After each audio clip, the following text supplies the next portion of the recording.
Upon his sudden reincarnation, our hero's first move was to completely invert every single one of his skills. He'd awakened a broken mirror world system, granting him the power to reverse any professional skill effect imaginable. As dimensional gates tore through the fabric of reality, endless hordes of otherworldly monsters swarmed human cities. Those touching the dungeons awakened hunter classes, allowing humanity to form legions and strike back at the abyss. Our protagonist reigned as a legendary captain, conquering countless dungeons before entering the ultimate SSS-Rank rift. But triumph turned to ashes through betrayal. Fearing his overwhelming might, the Imperial Royal Family plotted his downfall. Powerful hunters could shatter the social order, and an SSS-Rank anomaly like him was the ultimate threat. Rowe, the trusted brother-in-arms who'd braved death alongside him, became the architect of his sudden ruin. He trusted Rowe with his back, yet the traitor secretly coated his armor with a lethal poison. Amidst Rowe's cold laughter and the corpses of his fallen brothers, our hero's consciousness faded into darkness. Suddenly, the mirror system activated, sinking his soul underwater for 66 years, until a bullied boy appeared nearby, thrown into the freezing river. The boy's final thoughts screamed, "Why? Why does everyone treat me like trash?" That pure malice awakened the hero's spirit. In a flash, his soul seized control of the dying body. A blinding light erupted from the river's surface, sending the terrified thugs fleeing for their miserable lives. A new dungeon rift had suddenly manifested a threat far beyond their level. Only one four-eyed kid hesitated, gritting his teeth. He rushed back to help, but the dungeon gate had already fully materialized. Monsters poured out instantly. Having just awakened, our hero prepared to unleash his first devastating strike in decades. Instead of a killing blow, a surge of green light descended, miraculously healing the monsters to full health. Four Eyes stared in disbelief, certain the protagonist was a total degenerate for actively restoring the monster's HP. The hero pondered his system interface. He'd forgotten this wasn't his original body, but one bound to the system. He'd also inherited this body's weak starter class. His past class focused on extreme combat stats, but he triggered mirror inversion during his final moments. He'd been imprisoned within the mirror realm until that boy's desperate screams finally shattered his eternal slumber. It seemed he had hijacked this boy's physical form to facilitate his legendary reincarnation. However, this host was pathetically weak. Having awakened as a bottom-tier support class with zero offensive capabilities, it paled in comparison to combat classes. Our hero's gaze sharpened as he analyzed his new system window, hoping for a hidden trait. He targeted a monster, only for the system to flash a failure notification. He then targeted a reflection in the water. The system warned level insufficient for skill activation. His theory was correct. Mirror inversion could only be triggered through a reflective surface within the environment. Pivoting his strategy, he focused on the faint reflection shimmering on the monster's rusted blade. Again, the level insufficient error flashed just as Four Eyes reached his absolute breaking point. A massive shadow loomed as an elite boss monster emerged, plunging Four Eyes into the depths of despair. Facing a threat that required a level 10 party, he realized their survival chances had hit zero. Suddenly, the protagonist stepped forward, casting mirror inversion directly onto the surface of the boy's shield. Ding cannot invert the skills of others. Our hero instantly grasped the limitation of his unique system. He immediately targeted his own vine control skill for inversion. Ding Mirror World Inversion Processing. The skill evolved into chaotic brambles, unleashing razor-sharp thorns that shredded the ground and trapped the monsters. Then, something bizarre happened. The elite monster's eyes turned blood red as it turned to slaughter its own kind. Its lethal claws instantly shredded its own kind in a mindless, bloody frenzy. The dungeon echoed with horrific screams. Four Eyes could only stare, paralyzed by the sudden, violent carnage. He couldn't comprehend why the hero, who had just healed them, was now orchestrating their annihilation. The monsters were devouring each other. Our hero grinned. His mirror world could flip any skill's nature. While vine control normally just bound enemies, its inverted form held a far more terrifying hidden power. The mere chance to bind had evolved into a guaranteed state of absolute madness and chaos. This useless support skill had transformed into a god-tier weapon of mass destruction through the power of inversion. Rage burns in his eyes. A support class, who cares? With his world-flipping inversion, he'll bathe traitors in blood. He triggers the inversion on his basic attack skill. Skill unlocked Blade Trickery. Every point of mana adds 10% attack. He loots monster drops, feasting on elite experience. To level up, it's a perfect loop. Every level up fully restores his mana pool. He casts Chaos Thorns. Blade Trickery triggers attack power rises again. 2 minutes in, his attack power has skyrocketed by 120%. One strike obliterates an elite. Four Eyes stares in pure disbelief. Is this really the weak, bullied Yunche he knew? The earth shatters. A massive claw emerges. The hidden boss awakens. A level 21 hidden boss. This exceeds all calculations. The protagonist launches his first devastating strike. Target immune. 4-Eyes leaps forward, raising his shield to protect him. It mirrors his old comrades. Those who died shielding his back, but the shield crumbles. The lion boss sends him flying back. He rushes to his fallen friend, desperate to heal him. His healing is too weak. He tells 4-Eyes, just stay alive. 1 minute. He'll end this in 1 minute. His gaze turns lethal. He harvests experience like a reaper. Blade trickery resets his energy. To kill a level 21 boss, he needs 4 to 100% power. Time is ticking. He must stack Chaos Thorns 40 times now. He pushes his limits, stacking buffs in a frantic blur. Level 12 achieved. Attack power surged to 510%. He strikes, piercing the boss's claw before unleashing 10 light slashes. The beast collapses in agony. 4-Eyes stands frozen in shock. A level 5 support just soloed a high-level dungeon boss. How are you this strong? He ignores the question, asking their connection. He's his old comrade's grandson. The revelation hits like a physical blow. He thought 𝐒𝐿 slaughtered everyone. Were there other survivors? Even that bratty kid from back then left a legacy behind. At the museum, he reflects on a world he no longer recognizes. Half a century of slumber, and everything has changed. But one thing feels incredibly wrong about this new era. Usually, items like his Dragonbone ring are the only survivors. Most dungeon loot vanishes once the final boss is slain. Yet here, the air itself thrums with lingering dungeon mana. What happened while I was dead? He approaches the history exhibit. As the guide speaks, his entire body suddenly goes cold. Standing there is a statue of 𝐒𝐿, the kingdom's greatest hero. History says he died a martyr, betrayed during an SSS-Rank raid, that the young Prince 𝐒𝐿 rose to crush the traitors. This hero is the real traitor. History is a lie. The real savior is branded an eternal sinner, a monster. And one question remains. Who exactly is this Ding-kun? That name wasn't in the guild registry back then. Suddenly, a familiar voice sneered from behind. Von Treat. You degenerate loser, you're actually alive. He saw the MC and 𝐂𝐸 still breathing. The thug 𝐷INHOOK and his lackeys cornered the MC, throwing a mocking arm over 𝐂𝐸's shoulder. Lucky break. Huh. But your screw-up almost trapped us in that dungeon. How are you gonna pay? 𝐂𝐸 tried to protest, but 𝐷INHOOK glared him down. Look, traitor, 𝐂𝐸 is beneath the hero's boot. That's your ancestor as the descendant of a traitor. You think anyone will ever help you? 𝐷INHOOK climbed up and shouted loudly. No one can ever defeat my great-grandfather. Ding-kun. The students buzzed with excitement. 𝐷INHOOK's ancestor was the legendary hero who crushed the rebellion. How does a traitor's descendant dare insult a hero? The surrounding gossip drew the instructor over. He ordered 𝐂𝐸 to apologize immediately. The hero spared your family. You should be groveling in gratitude. Humiliation burned within 𝐂𝐸. 𝐷INHOOK laughed smugly while patronizingly patting his head. Even if I beat you senseless right now, no one would stop me. You're just a stray dog.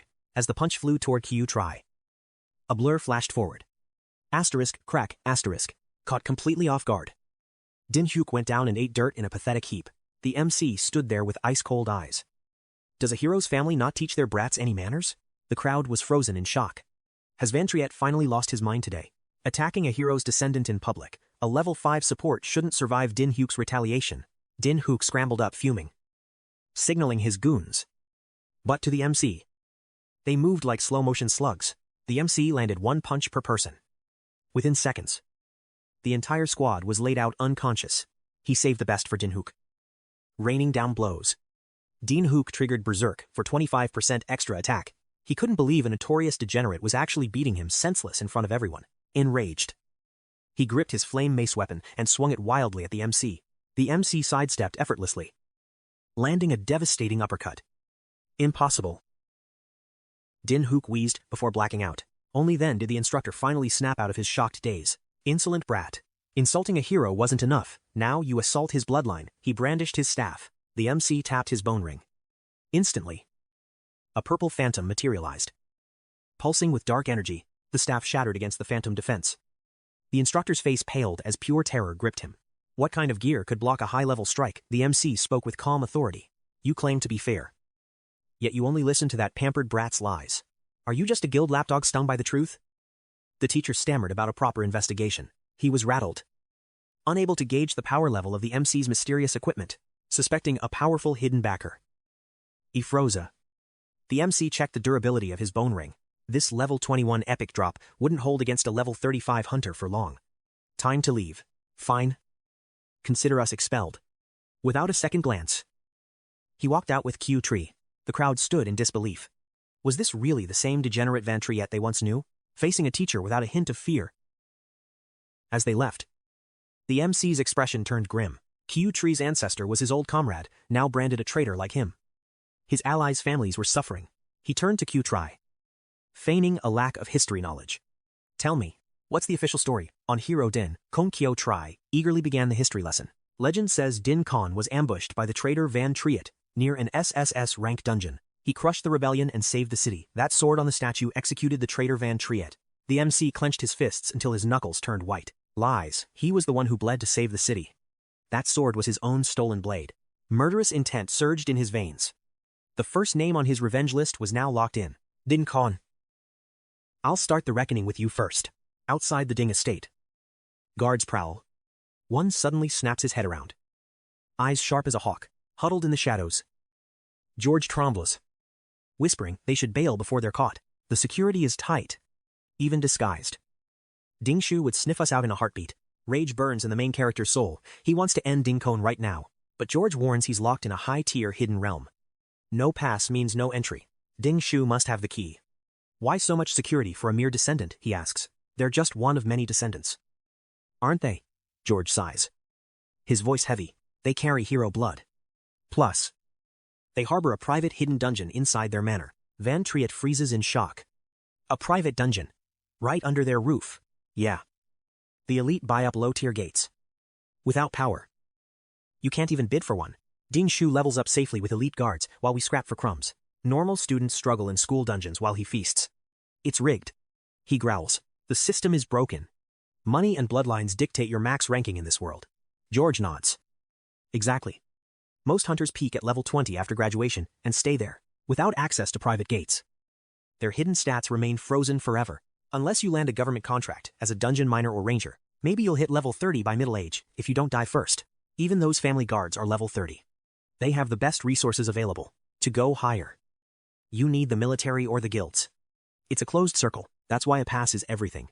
It's the only way to evolve my skills. Let's just go. The level gap is a goddamn mountain we can't climb. You're good. But you can't beat a level 30 guard. Van Triet suddenly realizes. My current stats won't cut it. I'm too weak to kill that hero for now. King Laui is out of reach too. But their detection skills. They have flaws. Eagle Eye and Spirit Summons have tiny ranges. They aren't invincible gods. They can't cover every inch of this estate. There's a hole in their net. This isn't a death zone. So they're getting sloppy. We're going in. George asks helplessly. Sloppy George gasps. But Triet knows better from his past life's hellish dungeon runs. He narrows his eyes. His voice turning as cold as ice. In a private dungeon. Nobody hears you scream. Murder is free there. Why hesitate? Triet grabs his collar. Don't you want to change your pathetic life? George wavers. I do. But I need to join a guild first. Then, maybe. A guild. For the traitor's grandson, wake up. George. He stands there confused. Your destiny is forged now. Not by some guild.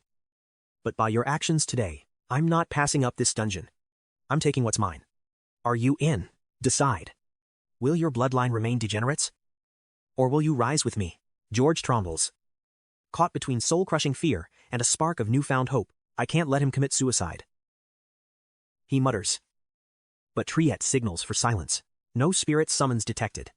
The guard's perimeter has a massive blind spot here. Triet grabs George and vaults over the wall, vanishing into the shadows instantly. We're actually inside.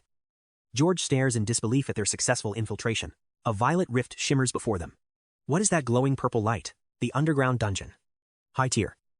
But the mob count is extremely low. The Dings farm this place. Only 2 trash mobs left. Go take them out. George pales. Me, fight them, I'll be dead in seconds. Step by step, he climbed. Yet the yokai lunged. 𝐂𝐚𝐩𝐿 screamed. I knew we shouldn't have trusted you. He grabbed its neck. Shouting. I never should have come. He struggled against the yokai's relentless counterstrikes. Cry louder. I'm going home, Van Triet mocked. Why don't you actually try fighting back? I have no opening, he barked. You promised I'd be safe with you here. Level 6, shielder. 𝐂𝐚𝐩𝐿 crouched low, his eyes scanning the battlefield for a weakness. He bashed a yokai with his shield. sensing a rear ambush. He pivoted instantly to block the strike, leaning against a rock. Van Triet watched the struggle with a cold, calculating gaze. His talent is top tier, but his cowardice traps him in a purely defensive shell. Asterisk, however, his subconscious spatial awareness and positioning are flawlessly accurate. Not a single HP lost. Bon help, I can't hold this shield much longer. Many hunters stop here, lacking the raw courage to truly challenge their own limits. Wait. I leveled up. Van Triet explained that EXP distribution is based on tactical contribution. If you don't disrupt their stance, you won't get a fair share of the kill experience. Asterisk. His movements are becoming surprisingly fluid. Asterisk. Van Triet thought. Impressed by the sudden growth. How are you allocating your attribute points? Van Triet asked. Analyzing his teammates' potential. Mostly, agility. Except for mana. Don't shielders usually focus on speed to keep up? If I don't increase it, I'll never find a high-ranking guild to recruit me. No one wants a slow shielder. The mobs would be cleared before you even arrived. Think ahead. After level 60. Class advancement requires very specific attribute thresholds. A fortress rank needs 60 stamina and 90 defense. Don't waste points randomly. Normal people barely hit level 40. Level 60 is S-rank territory, that's impossible. Van Triet gripped his shoulder firmly. With a piercing gaze, he said, starting now, aim for S-rank. He emphasized with absolute conviction. No. Even higher than that, beyond S-rank. Now. I must plan my own professional class advancement as well. Asterisk, as a support class, I rely on hidden skills and this mirror world to survive. System Shadow Monster's Soul acquired. Skill EXP increased by 2,000 points. Asterisk. Wait. Can my mirror world actually level up and evolve further? Asterisk. A blade flashed through the air, decapitating a yokai. Blood sprayed across the ground. Notification: Trickster's blade active. Attack power boosted by 70%. The yokai tried to counter, but Van Triet was too fast. Still breathing. Not for long. The immense power faded as the skill ended. Asterisk. Trickster's blade duration has reached its limit. This skill is devastatingly powerful, but it's not suited for long-term wars of attrition. My stamina is low, but my leveling speed is far beyond any ordinary hunter. System character has received 2,000 experience points. Asterisk. Every kill provides a massive EXP boost to both me and my mirror world. Something felt off. He glanced at Van Triet, then dropped into a silent, tactical crouch. Asterisk. The patrol guards are increasing. Have they realized there's an intruder in the zone? Asterisk. The monsters are thinning out. 𝐂𝐚𝐩𝐿 whispered, his voice trembling with tension. If we push further, the risk of being caught will skyrocket. Asterisk. He's right. Balancing combat, stealth, and skill cooldowns is becoming overwhelming. Asterisk. Looking at this new skill book that just dropped. Ethereal Brick. Asterisk. I guess not every inverted skill is designed for direct combat. Asterisk. Mirror World is 30% to level 2. Its level 1 power is already broken. Asterisk. If I take down the hidden boss, I might jump straight to level 2. Asterisk. In any other dungeon, I might never get a chance to evolve this skill again. I need to check the central boss. Darkness swallows the area as spirit beasts begin to emerge. Van Triet focuses his mind. Summon Spirit Mouse. Summon Hawk-headed Cat. Scouting skills are peaking here. He ducks behind a massive cliff, sensing a chaotic scene ahead. Heavy chains hang from above. 𝐂𝐚𝐩𝐿 whispers. The dungeon boss is being suppressed here. First time seeing this. Van Triet notes, school dungeons are strictly guarded and off-limits to students. Those chains must be high-tier gear. He stands frozen by the cliff, his mind racing with possibilities. There are too many guards. Striking the boss now would definitely alert the entire area. At my current ranking, killing the boss while surrounded is a suicide mission. Strike the guards first. System window, Phantom Blade, attack power plus 150%. Crippled status applied. Time for answers. You better speak the truth if you want to keep your life. The guard begs for mercy. Please, I'll tell you everything, anything you want to know. The Din family pay is trash. It is not worth dying for them. Van Triet watches coldly. Good. Tell me about the hero dungeon pass. The master has tons in his study. They are not even rare items. Must be a fanboy. He mutters. It is true, I have seen them many times. The pass is in the study. The master and captain are out on a mission, but it is a blank temporary card. Without a guide. You will be interrogated. Van Triet snaps, his voice low and dangerous. That is none of your concern. Empty your system inventory. Now he drags the guard out toward the Din family estate. Van Triet glares. Only one skill book. Do not even think about lying to me. I swear, the Dins are greedy. Every dungeon drop must be turned in immediately. We only get the scraps. All the legendary gear is kept inside the mansion. System window, lunar baptism. The guard points toward the inner manor. That is the inner house. Guards cannot enter without a direct summons from the family. Everyone there is level 30 plus with top gear. They do not really need our protection. Van Triet asks. So if I get inside? The pass is as good as mine. The headmaster is in there. His mental map charts the mansion and the dungeon. That man is level 42. You will not stand a chance against him. The other masters are level 50 plus. If they return now, you are dead. Entering means facing a powerhouse far beyond my current level. A true crisis. The guard faints. 𝐂𝐚𝐩𝐿 Van Triet's plan begins to take a decisive turn. Stay here. He smirks. I just need to lure that monster out. Massive chains bind the dungeon boss. High-tier restraints. I recognize this specialized setup. If the boss lives, the dungeon stays. The guards are here to protect the lock. A cautious setup. Assuming no one is crazy enough to risk death to unlock it, he silences a guard. I mastered these iron chains in my past life. A thunderous crash, panic erupts everywhere. What happened? What was that noise? He grabs the chains. To draw the master out. This method is absolutely perfect. Emergency. The boss monster has broken free. It is completely out of control. Move it, all units. Enter the dungeon now. The guards swarm inside, in total chaos. Van Triet slips toward the manor. At the entrance, the butler bows to welcome guests. Welcome home. Second, young master. We have been expecting your return, bandaged and bitter. Din Hook snarls. Why is he greeting that guy with such respect? Van Triet just got lucky, Din Hao retorts coldly. I'm just passing through. The butler fawns. Miss Van Jia. Please. She steps out with elegance and supreme confidence. Din Hao reached out dismissively. 𝐂𝐚𝐩𝐿 bowed low, welcoming the elite to their grim morgue. Din Hao's face twisted in pure disgust. Without a word, he buried a brutal kick into his gut. Move. Din Hao growled coldly. He stepped over the broken man, leaving him bleeding on the floor. 𝐂𝐚𝐩𝐿 watched. Paralyzed by the cruelty, Van Triet suddenly appeared, asking, what's the holdup? Afraid of a few Din family degenerates, seeing his friend's pale face, he asked. Why the look? 𝐂𝐚𝐩𝐿 stammered. How did you get here? Van Triet gave a sharp, tactical breakdown. That boss monster is a level 30 field type. Capturing it alive is a fool's errand. They won't cage it for 30 minutes. He paused. Now, tell me what you saw. 𝐂𝐚𝐩𝐿 choked back tears, pointing. That's my uncle. He was being humiliated like a dog, ever since Van Keith's rebellion. Their entire clan had been marked for total annihilation.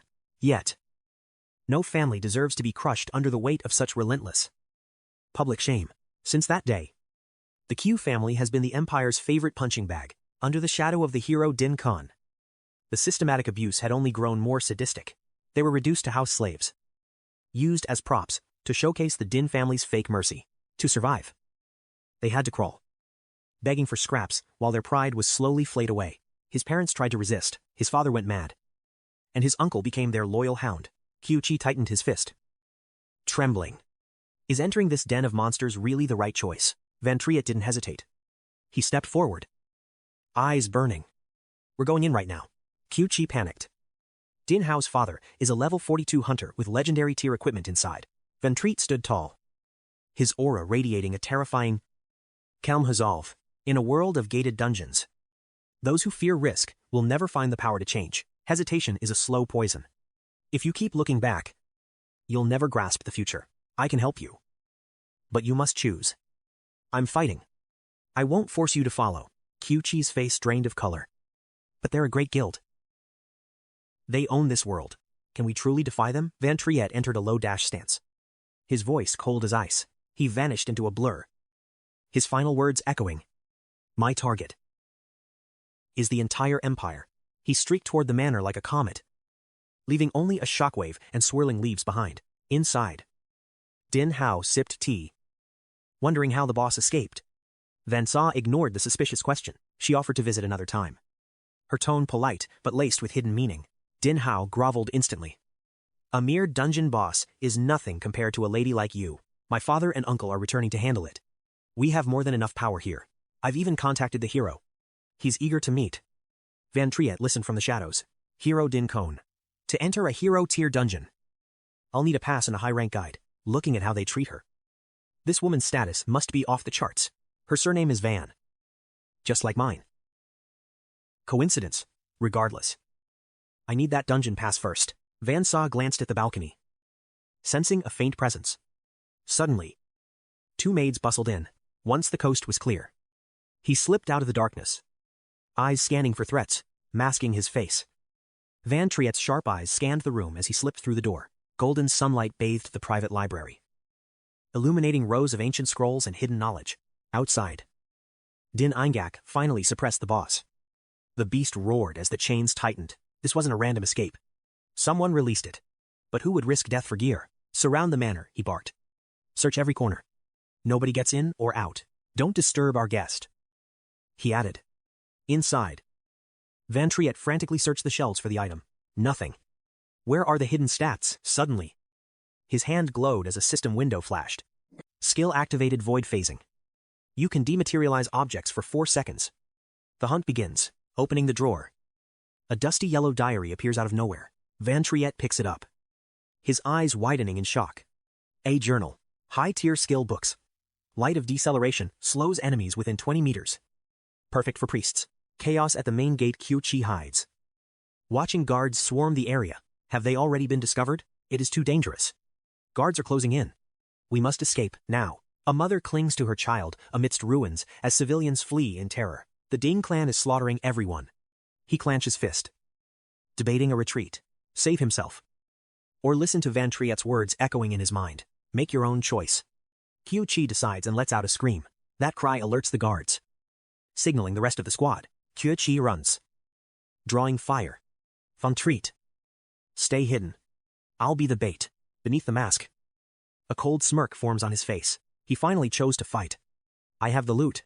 Come and get it. Enraged, the guards roar. Chase him down, don't let him escape. Light of deceleration. 50 mana spent to slow nearby enemies by 20%. Dashing forward, Van Triet activates haste. 50 mana for a speed boost. Allies within 30 meters gain speed. Dingnak yells. Protect the boss. He is not fleeing, he is heading straight for the dungeon boss. 𝐂𝐚𝐻𝐻 is stunned. Why are they all running back toward him? The guards are gone. The boss must be weak and vulnerable now. After that battle, its health is critical. One strike and the world levels up, while chaos reigns outside. The room remains eerily silent. Van Saw sips tea. The commotion is loud. Don't stay on my account. 𝐷𝐚𝐻𝐻 scoffs. It's just a thief. My brother will crush him. 𝐷𝐚𝐻𝐻 roars through the crowd. Out of my way, move now. Protect the boss rogues and archers. Hunt down that intruder immediately. 𝐷𝐚𝐻𝐻 nears. Van Triet calculates his level up attribute points. He has dumped half of his points into the agility stat, with passive buffs. Only level 30 archers could ever match his speed. From above, Van Triet eyes the sealed boss, surrounded by soldiers. Are they guarding it? Or afraid someone will steal the kill? It is at its weakest. One maximum power strike will end it. Intruder defensive formation. The soldiers snap into their combat positions. Van Triet triggers chaotic thorns. Lethal purple vines erupt forward. Panic sets in. What kind of skill is this? It is an abnormal status debuff. A masked guard cries out. Human resistance is low. They won't recover from this blow easily. He slams his staff. The ground explodes, scattering the guards everywhere. The proc rate is insane. Van Triet carves through the line. He blurs past the front line. More enemies mean a clearer path. He reaches the beast. Absolute chaos takes hold as the formation crumbles. He is here. Use crowd control. Where are the heavy tanks? Van Triet sneers. A pathetic mob with 0 combat experience. Has peace made you soft? A shieldman roars. Hold the line. A blue mana bolt streaks toward him. Van Triet dodged it in a heartbeat. He's cornered, the soldiers sneered. 𝐷𝐚𝐻𝐻 arrived, barking orders to seal the trap. Hold him tight. 𝐷𝐚𝐻𝐻 armored up, his voice cold. I'll handle this brat myself. Axes high. 𝐷𝐚𝐻𝐻 ignited his skill. Blazing charge. Surged right at Van Triet's blind spot, deflecting shield strikes. Van Triet's eyes gleamed with pure provocation. Is that all you've got? Van Triet's eyes flared. My level's too low to equip it. But I won't settle for basic stats. Level 60 durability. Huh, he tanked 𝐷𝐚𝐻𝐻's massive fire blast head-on with a smirk. He calculated the impact perfectly. He'd use this brute force to shatter the seal, finding the sweet spot. Van Triet struck the Overlord's chains with lethal precision. Right on time. Thanks for the boost. 𝐸𝐷𝐷𝐻𝐿's veins pulsed with pure, unadulterated rage. You bastard! Van Triet ignored him, slashing the boss. The Overlord's experience points were finally his. Victory. The Overlord's body shattered into 1,000 pieces as the dust settled. System windows flooded in. Level up +3, level 20 chanting unlocked, 9 stat points gained. Mirror world evolved to level 2. The skill experience bar filled and evolution was complete. 𝐸𝐷𝐷𝐻𝐿's face twisted in fury. He lunged at Van Triet, screaming, "You little rat." Van Triet stood before the boss loot while the guild's hunters closed in for the kill, swiping his system interface. Van Triet activated his newly evolved skill, Mirror World, level 2. 𝐸𝐷𝐷𝐻𝐿's axe struck air. Van Triet vanished, leaving nothing but a lingering purple trail. The hunters stood frozen, eyes wide with shock. Did we just lose him? Inside the mirror world, Van Triet materialized amidst a sea of distorted, shimmering reflections. Blue silhouettes flickered. Van Triet checked his system. Mirror walk, 29 minutes 51 seconds remaining. The world inside the mirror. Van Triet looked around, eyeing the spectral ghosts with intense curiosity. So, this is the mirror realm, he whispered, his eyes scanning the inverted landscape, an inverted reality. But these guardians seem like mere illusions. He reached for a cold crystal. Van Triet gripped a shard. Wait. This isn't an illusion. I can actually take this out. Level 2 allows physical interaction. My system interface must have evolved along with it. The status window popped up. Van Triet tapped the grayed out unawakened skills with curiosity. The system window flared, warning original body skills not yet learned. He pondered. This place displayed the inverted versions of every single skill he possessed. I need base skills first. Inversion level 1 was just a fragment of this power. This means I can handpick the ultimate skill combinations before I even learn them. Time to plan his next advancement. Suddenly, he spun around as screeching shadows swarmed the air. Souls. Other spirits existed here, and they were transforming into lethal, jagged weapons. So they've degenerated into soul monsters. Looks like a fight, Van Triet noted. He slashed through them with surgical precision. Coldly, he muttered. Weak. Not worth my time. A golden flash blinded him. Notification: undead contract available. Summon can be brought to reality. A contract I can turn defeated spirits into summons and manifest them in the real world. He processed the high-tier information, his mind racing with new tactical possibilities. Loot. Stones. Even undead summons. Mirror World Level 2 was a massive game-changing power-up. This is getting fun. Meanwhile, 𝐸𝐷𝐻𝐿's men waited. The dungeon closed. Where was he? How could he vanish like thin air? Is this some legendary hidden trait? A hunter shook his head. Impossible. Our detection skills should have tagged any active stealth, 𝐸𝐷𝐻𝐿 snapped, grabbing the hunter by the throat. Then explain it. Why is he gone? How did a whole guild lose one brat? Find him, or you'll pay for this failure. As the guild leader fumed, Van Triet materialized. Is my mirror walk timer up already? Will leaving trigger a warp? Or is there a hidden quest requirement? Van Triet appeared, and the boss's blood boiled. Kill him now, he roared. Van Triet calmly summoned a glow. Patience. You waited so long. So here is a gift. Meet my undead legion. The spirits swarmed 𝐸𝐷𝐻𝐿's men. What are these demons from hell? Someone screamed. Don't panic, they're just low-tier undead, he barked. As his hunters were slowly overwhelmed, a system window showed they were only level 20. He snarled. I told you to stand your ground. Strike back, there's a massive bonus for whoever takes him down. He watched their greed spark a desperate frenzy. Then, Van Triet vanished, leaving them in total shock. By then, he had already slipped away, lost in cold calculation. These summons are too weak. I need high-tier souls to truly crush these degenerates. I've bound the 20 strongest here.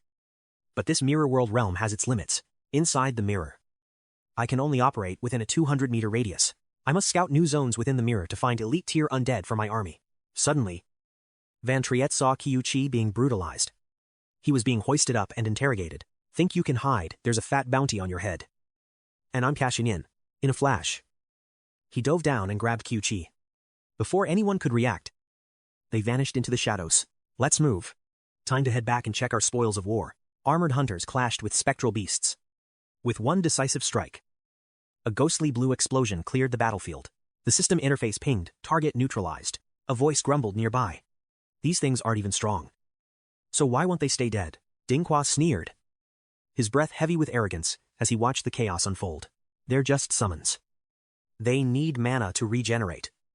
Just keep killing them until their master is empty. Ding Dan's low voice cut through the air. Has Lady Van Za returned yet? Inside the manor.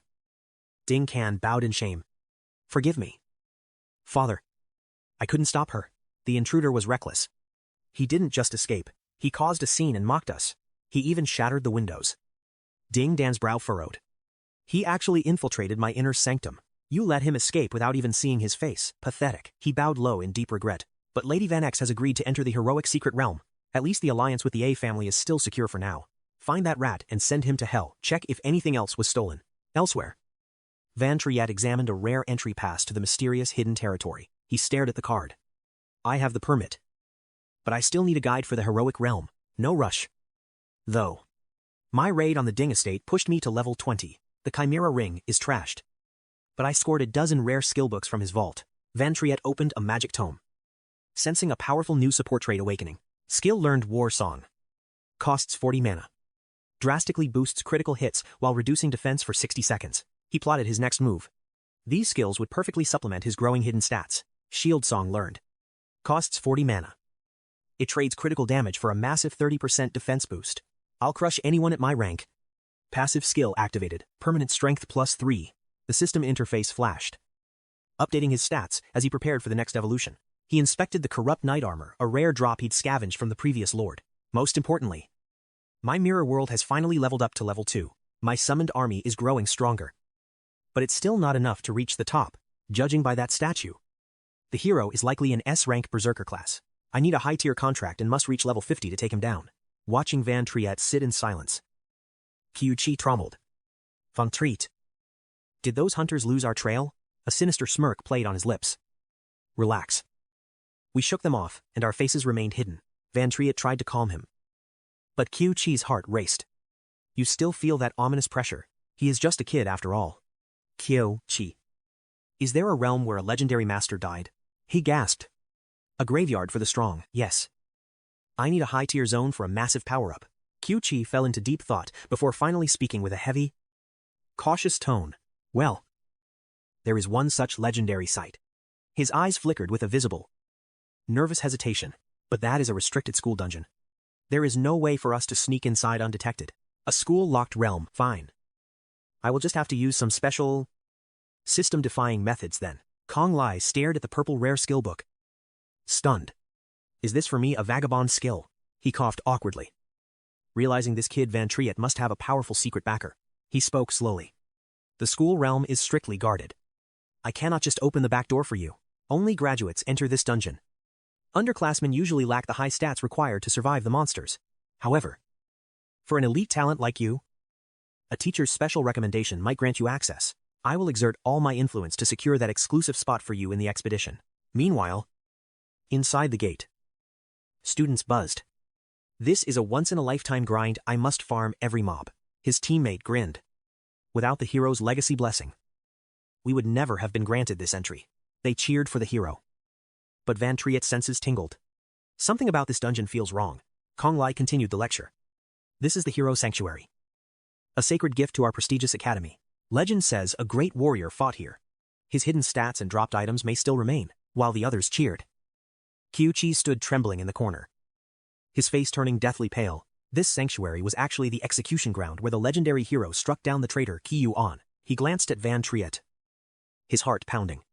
Should I tell him about this cursed bloodline history? 𝐂𝐚𝐲 warned them. The level is low, so watch your power. Xiao-Ha.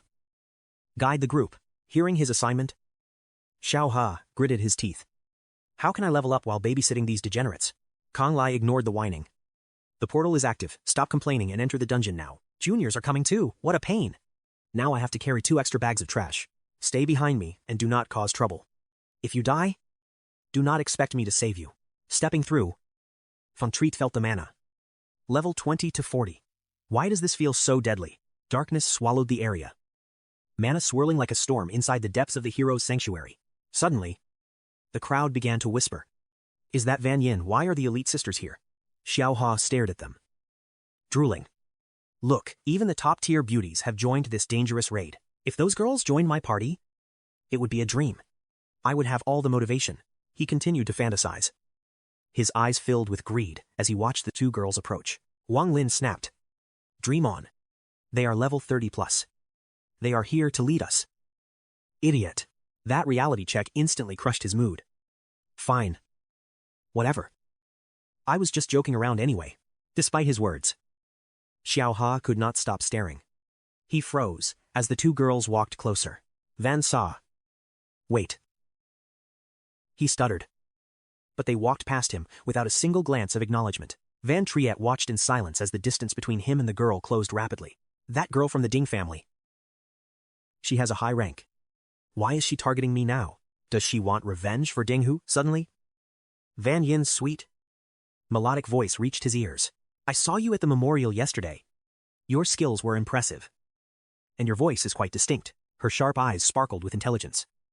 Her voice cutting through the chaos like a cold blade. Memories of him shattering the museum window to escape flashed through his mind like a quest. Van Triet narrowed his eyes. She identified me from just 2 sentences. This girl is extremely dangerous.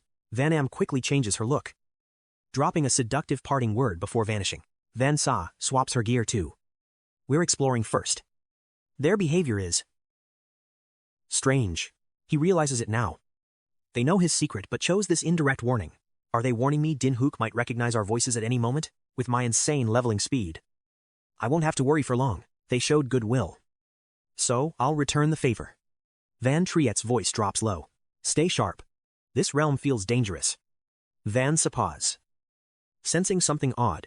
With my rank, I'm fine. But thanks for the heads up. Kid. Onlookers sneer in jealousy. Is that really the cold-hearted goddess Van? Why is she so friendly to him? How does he even know her? The crowd swarms them. You guys know each other, introduce us. Man. Van Triet waves them off coldly. Sorry. We're out of here. Tuet Dung snaps. Going solo. These mobs are level 20 plus. You'll die. Tuha rushes over to stop her from causing a scene. Let them go. Anyone tight with Van Sa isn't some low-level weakling. They freeze in shock. But Teacher Lai's orders. How can they be strong? He growls a sharp reminder. Don't forget why we're actually here. Rare crystals aren't for sharing. The less they know, the better for us. They have emergency flares anyway. Stop babysitting them and move out. He's seething inside. How can an ordinary kid know a star like her, if he's that reckless? Let him de-ins. Pink mist coats the realm entrance. At the gate, Bakhai stops Dinghu. What are you doing here? Dinghu corners him. Did a team just enter? Bakhai nods nervously, hearing the truth. Dinghu's eyes burn with a bloodshot. Lethal rage. 2 names haunt his mind. Van Triet and 𝐂𝐚𝐩𝐿. He remembers the warning. Don't blame them just because you lost at the museum. His father barked. I don't have time for your petty grudges, Dinghu screams. It's them. I know their voices. His sanity is slipping. 𝐒𝐚𝐩𝐿. Listen to me. No mere student could slip past all our elite guards like that. Prove they've got that kind of power. Or I can't help you. Enough. We have a mission to focus on. Get lost. Kid. Those words echo. He grabs Bakhai's collar. Did those 2 enter? Inside the dungeon, Van Triet's blade dances, carving through demonic mobs. 1 lethal strike to the vitals. And another monster is sent to hell. Van Triet fires a massive mana blast at the giant eye monster. It counters, reflexes kick in instantly. 𝐂𝐚𝐩𝐿. Shields up. Now. System window, protective barrier activated. A translucent wall shimmers into existence. 𝐂𝐚𝐩𝐿 roars, triggering his support buff, encouraging shout. System attack and speed increased by 5. Van Triet lunges at the eye. Van Triet raises his blade. 1 devastating slash. The beast is split. Magic blade, 7 seconds left. Level up Van Triet. Level 21. Spellcaster. 𝐂𝐚𝐩𝐿 cheers wildly. I leveled up too, finally. Level 11. Infiltrating. Those skill books he borrowed from the Din family. Shield and encouragement were the perfect traits for 𝐂𝐚𝐩𝐿's growth. These mobs are high level, but with a tank support. This is easy. The instructor mentioned it, a rare spawn in this dungeon called the Glintstone Beast. Slaying it offers a slim chance to drop a support skill. Gravity manipulation. Checking the Mirror World skill list paid off. I stared ahead, thinking of glintstones and the undead. Where did those top-tier rankers fall? I hope to find some high-level remnants. My eyes widened in shock. A massive boss monster, clad in heavy armor, suddenly appeared.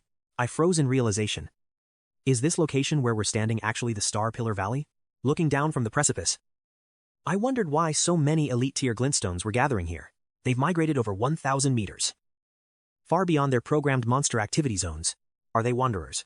These rare dungeon deviants roam freely instead of staying at fixed spawn points. Their combat power is on a completely different level compared to standard monsters. Back when humanity was weak, encountering a wanderer meant a bloody, desperate struggle for survival. They even wandered into the real world, triggering catastrophic dungeon breaks and endless slaughter. However, higher risk means massive EXP and item drops that far surpass normal hunting. In an instant, I closed the distance to test my strength against this powerful glintstone beast. When the opening appeared, I unleashed a decisive strike, putting my full resolve into the blade. To my surprise, the monster possessed a regeneration trait, healing its wounds almost instantly. A continuous healing skill. I fired dual mana blasts, but they countered with a barrage of lightning. Despite 𝐂𝐚𝐩𝐿's protective barrier, the relentless magical assault managed to land a direct hit. Their attack speed is insane. I felt uneasy facing such a high volume of rapid fire. My defense stats are too low. Without 𝐂𝐚𝐩𝐿's shield, I'd be facing a fatal injury. Pushed into a corner, I decided it was time to activate my undead summoning skill, but even the summoned undead were being pulverized by the glintstone's overwhelming raw power. This isn't working. Even my undead summons can't tank this kind of damage. Their movement is slow, but I can't buff my HP and defense fast enough to win. To defeat these monsters, I must rely on 𝐂𝐚𝐩𝐿's defensive evolution after he levels up. I immediately gave the order. 𝐂𝐚𝐩𝐿, let's go grind some low-level mobs to rank up first. Shortly after, we reached a zone filled with lower-tier monsters, perfect for farming. I calculated the spawns I saw earlier. These mobs are perfect fodder for his level-up quest. In any elite party, the shield bearer is the vital first line of defense for the casters. From that point on, I had 𝐂𝐚𝐩𝐿 dump every single attribute point into his defense. With that guard's helmet I looted.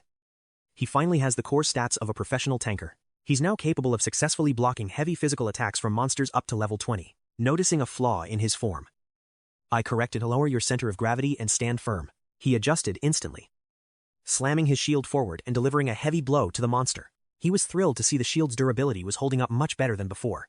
I shouted a warning as another monster lunged, catching him off guard from the rear. He took the hit, but I surged forward immediately, severing the creature's arm in one swipe.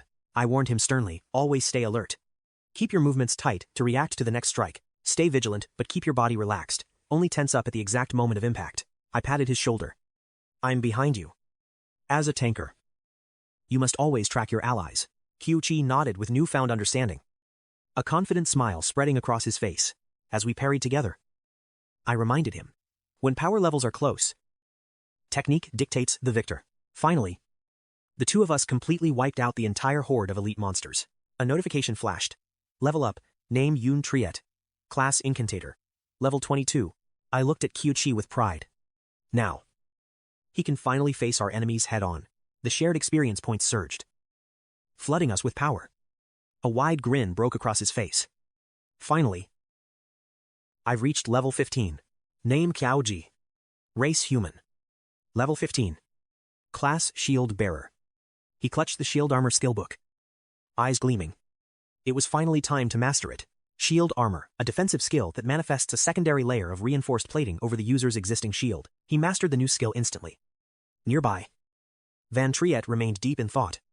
That skillbook he'd looted from Ding was the final piece 𝐂𝐚𝐩𝐿 needed. By reinforcing his summoned shield with this extra layer of spectral defense, his physical defense stats would skyrocket.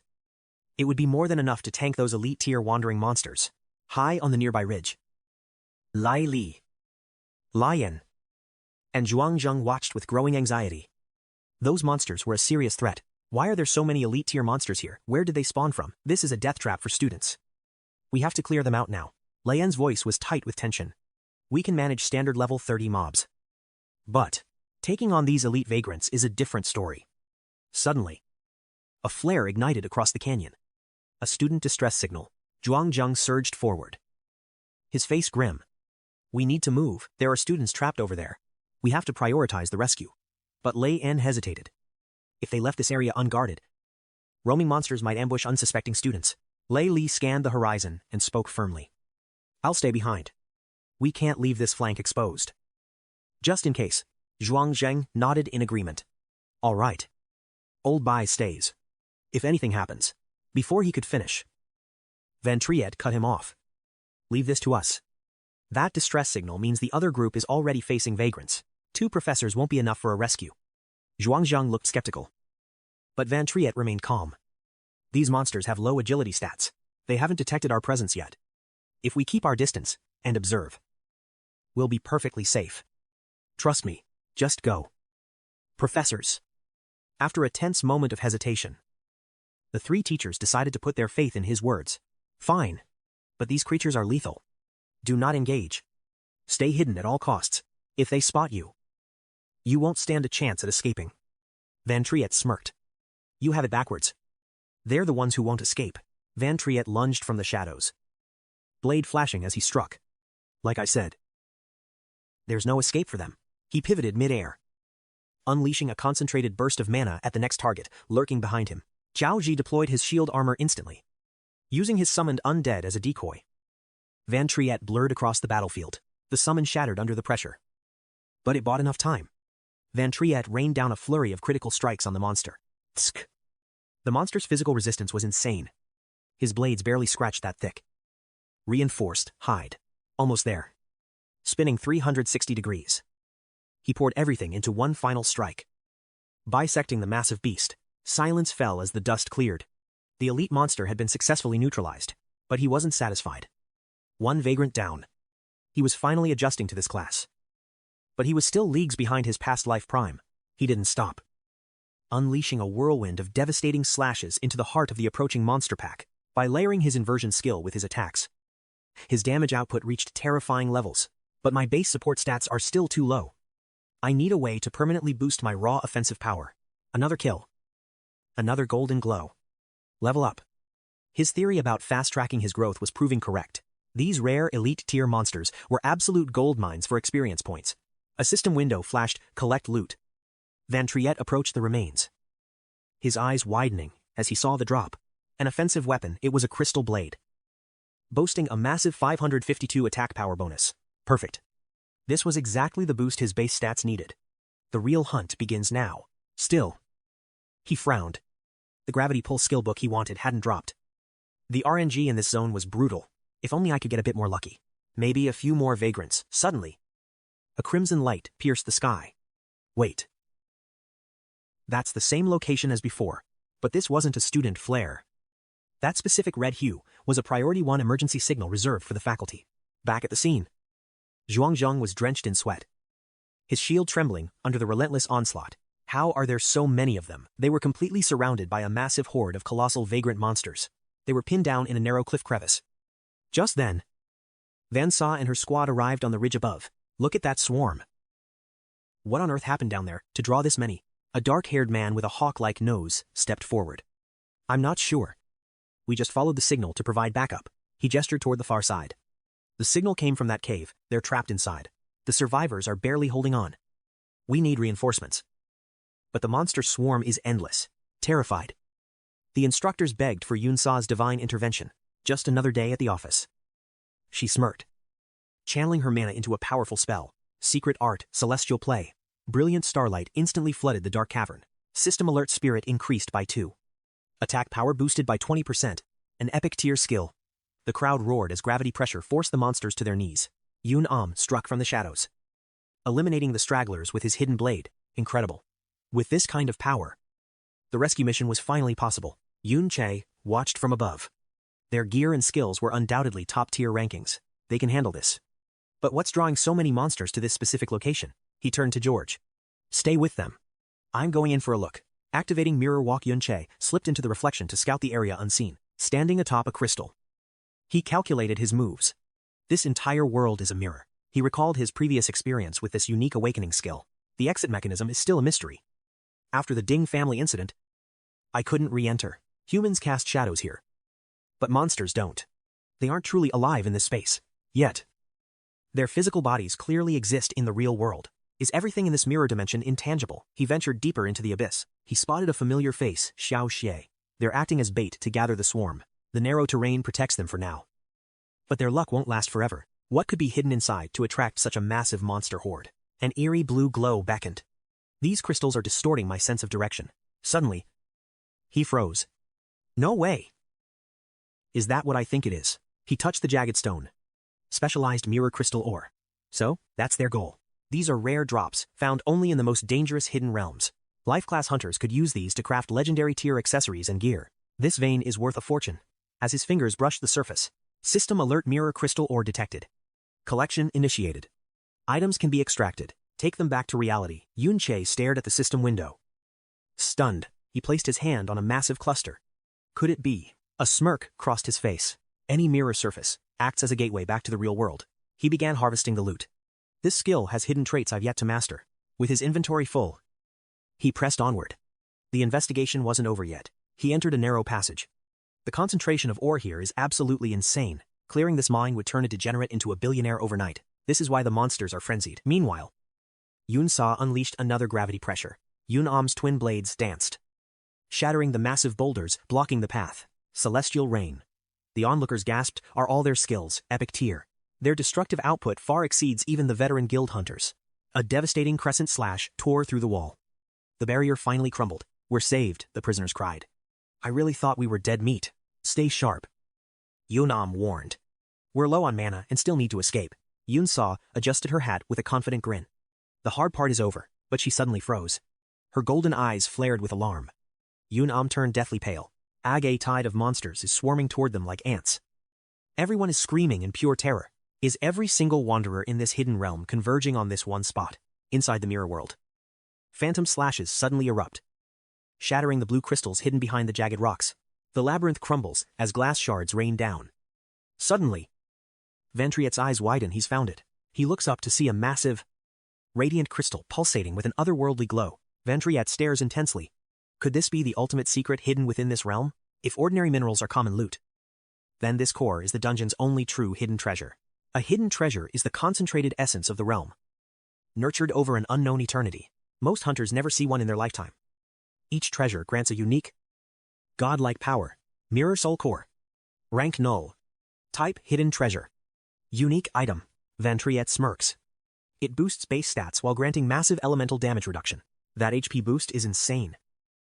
And the mana regen will let me stack my phantom blades indefinitely. More importantly, it cuts all incoming light and lightning damage by 20%. Percentage-based damage reduction is incredibly rare in this world. Even top-tier gear rarely has it, let alone as a passive equipment bonus. He pauses, puzzled. If these crystals attract wanderers, then something is wrong. A treasure of this level should be guarded by a boss far stronger than these mobs. Ventriet taps the system interface. Use the treasure and get out. Select use or collect. Warning. Using this item consumes 10 minutes of mirror walk time.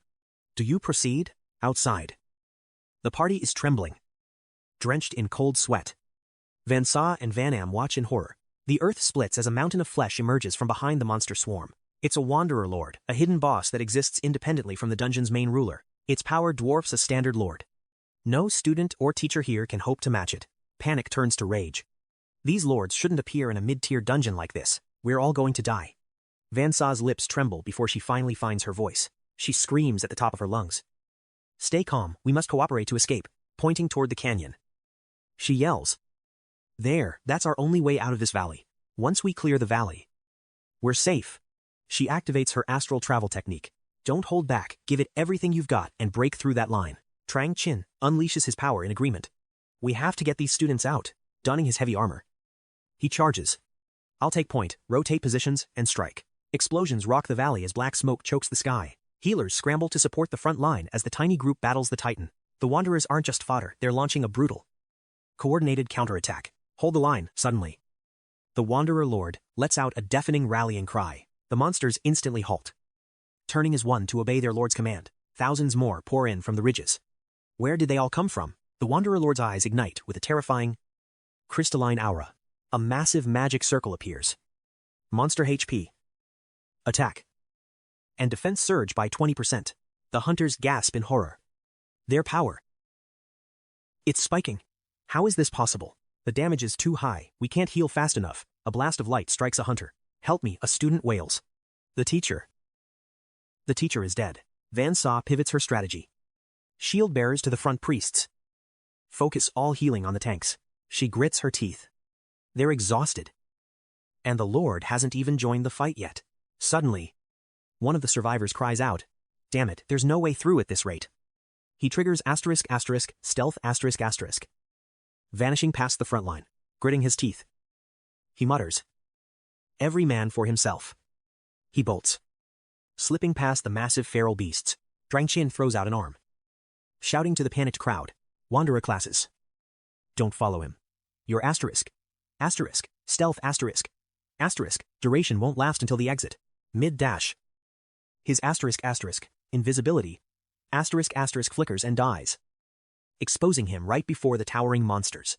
Drang Qin gasps. Eyes wide with horror. The roaming overlord locks on.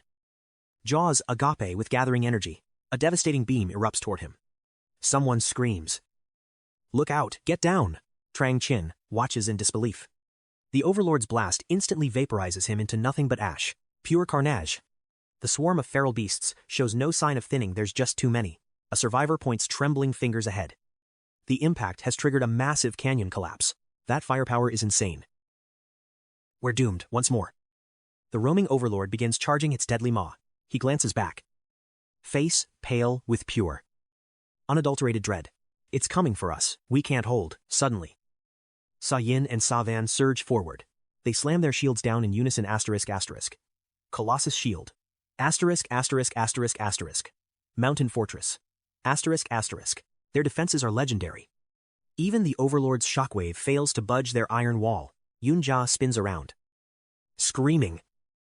Anyone with high STR, get over here. If this falls, we're dead. Sweat pours down her face. This level 70 gear is tough. But the pressure is immense. But the level requirements are too steep for the others. It's too heavy to move. They're only buying time. Behind the shields, the hunters' faces are drained of all color. Why is a rank S beast in a school dungeon? Drang Qin strains against the shield. Eyes darting. This is your fault. He grinds his teeth. Was every sacrifice to save them all for nothing? At the very least, those two kids should be safe from this nightmare. Right. Drang Qin looks back and spots 𝐂𝐒𝐒 bracing a shield. Wait. He's just a student. I told them to wait in the valley. His lapse in focus costs him the shield shatters. Look out, Drang Qin screams. Instantly, 𝐂𝐒𝐒 mana surges to manifest a fresh ***, barrier ***. The feral beast's energy beam slams into the barrier. Inches from Drang Qin's face, blood sprays as a stray bolt pierces his shoulder. The perimeter has completely collapsed. No one's left to stop the swarm. He rushes forward to shield Drang Qin. Eyeing 𝐂𝐒𝐒. This kid. He has this kind of power, but the Guardian's shields are all trashed. He's sent flying backward. Their total defense has been utterly decimated. 𝐂𝐒𝐒 hits the dirt. Blood streaking his face. It's over. There's no turning back now. Suddenly, Yunche enters the fray. His blade dances, carving the beast into ribbons. Drang Qin finally lets out a ragged breath, shrouded in starlight. Yunche smirks. Good job, 𝐂𝐒𝐒. He raises a hand high. Yunche flashes a confident grin. Leave the rest to me. Moments ago, in reality, Yunche stood before a glowing emerald core crystal. He mused, if the mirror world has a duplicate, the original must still exist in reality. With this mirror world, his loot will double, but extracting these crystals won't be easy. ***. System warning. Forced exit from mirror world imminent. ***. Select items to extract. ***. Every unit costs 10 minutes of mirror world travel time. ***. System. Please select your desired action. Yunche selects the ***, mirror core, ***. He'll take the most valuable duplicate first. ***, system core and mirror core, synchronized and activated. Suddenly, the world shudders. Rocks tumble as the ceiling cracks. What's with this tremor? Yunche bolts. Did something break? I need to check the mirror world portal. Van Triet plunged into the mirror dimension. A system alert flashed. Mirror walking initiated. He realized with a grin that he could phase in and out until the timer expired. Only after the entire duration was spent would the skill enter its cooldown period. He vaulted over jagged rocks and flickered back. You have exited the mirror dimension. Thousands of monsters swarmed ahead. Van Triet frowned. The monster density was spiking unnaturally. Crystal bait couldn't explain this horde. Suddenly, a massive presence loomed stronger than any wandering lord. This was the source of that chilling, primal sense of impending doom. He charged, thinking of his allies. If he mastered this phasing mechanic, he could win. Just as the beast swung a massive fist, Van Triet vanished back into the mirror. He repositioned in the void and blinked back behind the monster's guard. This invincibility frame made dodging effortless. Level 24. He noted. Slashing through mobs. Mana 140. Regen 2.6 per second. Secret treasure +5. Attack power surged to 330%. Trickster blade active, 8 seconds remain. His eyes turned cold and sharp. The pressure was mounting rapidly now. This wandering lord dwarfed hidden bosses. He needed level 30. He phased back in, streaking toward his allies. He materialized and obliterated the monster surrounding 𝐂𝐚𝐩𝐭𝐚𝐢𝐧. Nice work holding the line. 𝐂𝐚𝐩𝐿. Van Triet said. Blade still dripping. 𝐂𝐚𝐩𝐿 gasped at his savior. Van Triet barked. The rear guard is mine. He became a ghost, flickering between worlds to execute lethal strikes before disappearing again. Buff me now, I'm going to resolve these degenerates once and for all. Vansaw didn't hesitate, chanting rapidly to trigger her Star Trick support magic. 𝐂𝐚𝐩𝐿 raised his shields. Buff synced spirit +2. Attack +20%. The monster tide was relentless. A literal ocean of claws and teeth. With the secret core active, his HP tripled, and damage resistance rose 40%. Too bad they're immune to chaos, he muttered. Or this would be over already. The survivors watched in stunned silence as he carved through the impossible horde. Am I dreaming? One stammered. His status says chanting. But look at that damage. How can a caster have physical stats that break the ranking tiers? Trang Chin breathed a sigh of relief. What is that phasing skill? He's a monster. He felt foolish for worrying. Van Triet was a whirlwind of steel and system sparks. Ding, level up, keep 'em coming. Van Triet smirked. This is a goldmine for XP. Vansaw watched, her heart pounding. Her perception of the thief shattered instantly. She thought he was just a gutsy scavenger. But his power was truly legendary. Van Am remained silent, her gaze fixed on the boy who defied all logic. Flash. Strike. Vanish. He hit level 28 as the monster count plummeted. Is he elite guild reinforcement? A hunter cried out in awe. No. Trang Chin replied, eyes wide. He's just a student. The group froze. A student? No way. Suddenly, the boss roared, gathering a terrifying purple energy. Look out, it's charging. A devastating beam of light tore through the battlefield. Van Triet felt the pressure. This boss monster was finally moving toward them. Once it closed the distance, their dual shield formation would crumble like paper. Move now, Trang Chin commanded. The path is clear. We need to break through. If that wandering lord reaches us, it's over. No one can tank that alone. We can't move the shields fast enough, the hunter screamed, in pure desperation. If we break formation, that boss will incinerate us all in one shot. Precisely. Moving turns us into sitting ducks. These massive shields, only manageable within the system inventory. While the crowd froze in terror, one hero stepped forward. Leave it to me, Van Triet declared, standing tall as their shield. He shouted, I'll take the aggro. I'll lure it away, run. Now, Trang Chin felt a surge of gratitude masked by pure dread. We escape. But what about you? Triet wasn't just being brave, he was calculating the future. If this roaming lord isn't neutralized, it'll lead a monster horde straight into the human world. History's most devastating catastrophes were always triggered by these legendary roaming bosses, with eyes like cold steel. He replied, I'm staying to kill it. System time blade, 7 seconds remaining. Mirror walk duration, 5 minutes and 41 seconds left. Trang Chin barked at the survivors. Move now, even a powerhouse has limits against a lord's army. We must vanish quickly so he has a window to escape. A survivor stammered. But didn't he say he'd slay that monster? Trang Chin said. That was just to ease our minds. It's a roaming lord. For God's sake, 𝐂𝐚𝐩𝐭𝐚𝐢𝐧. Teeth clenched in self-loathing. I'm pathetic. Just running away again. Van Triet. Don't you dare die. Meanwhile, Triet was dancing through a storm of monsters. His experience bar ticked upward with every lethal strike, as a beast lunged. He slipped into the mirror dimension, reappearing instantly to deliver a crushing blow. But this mountain beast was a fortress. Triet's expression darkened. Damn it, its defense is insane. These shallow wounds heal faster than I can carve them. He glared at the behemoth. It was time for a desperate gamble. The mana stone on its head, that's the core. My current output just isn't enough. System notification, Star Haze secret art, 5 seconds remaining. He calculated his odds. The party buffs were fading fast. Mana is bottoming out. I can't sustain the time blade. I need a level up. Now, suddenly, a blinding violet light erupted in his vision. The monster had predicted his move. He dived back into the mirror dimension. It read my exit point as he phased back.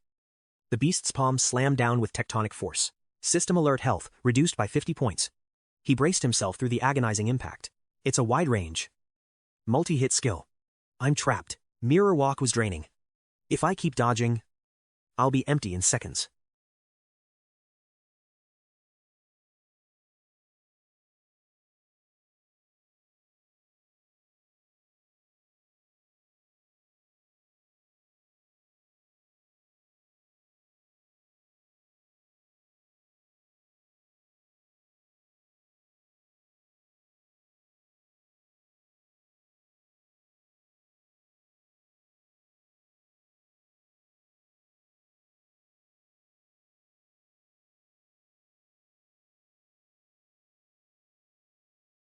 Status mirror walk. 3 minutes 46 seconds. He summoned his undead to tank the blow, but resummoning drains mana. I won't have anything left for the finishing move. Suddenly, a massive shield slammed down, protecting him. A tactical retreat. Triet gasped. 𝐂𝐚𝐩𝐿. Van Saw and Van Am were back. You guys, why? Van Saw 𝐒𝐚𝐲. Your little lackey begged us so pathetically. We had to come back. 𝐂𝐚𝐩𝐿 grumbled. I didn't beg.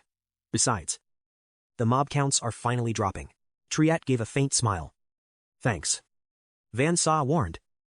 This hidden boss is still a nightmare. Let us cover you while we retreat. Triet felt a surge of renewed power. No need. With your support, I can stop holding back. System alert level up. Status window Van Triet. Level 30. A violent aura exploded from his body. Level 30 reached. Requirement met. He equipped the corrupted knight's armor.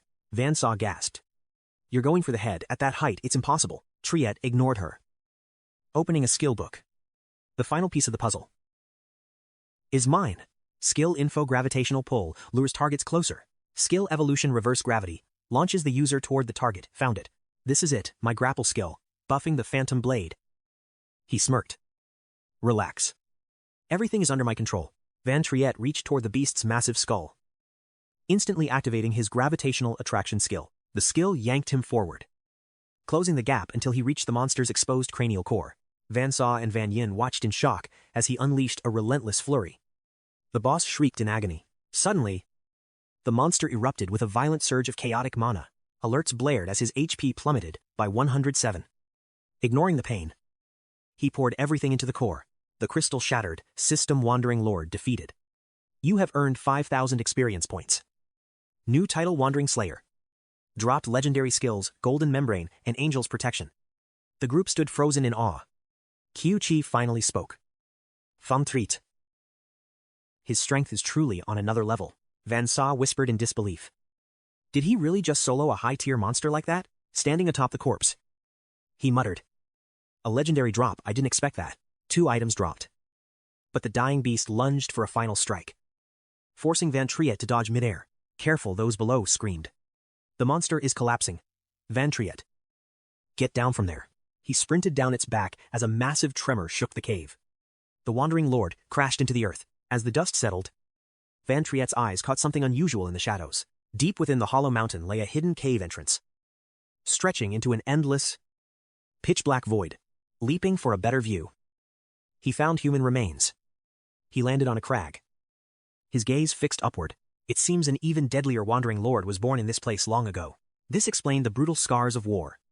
High above, a solitary figure gripped a sword driven into the ground. The system window flickered to life, displaying the figure's tragic data. Target Q and deceased. Bon. A gasped. Standing at the mountain's base, a mysterious violet aura began to envelop him.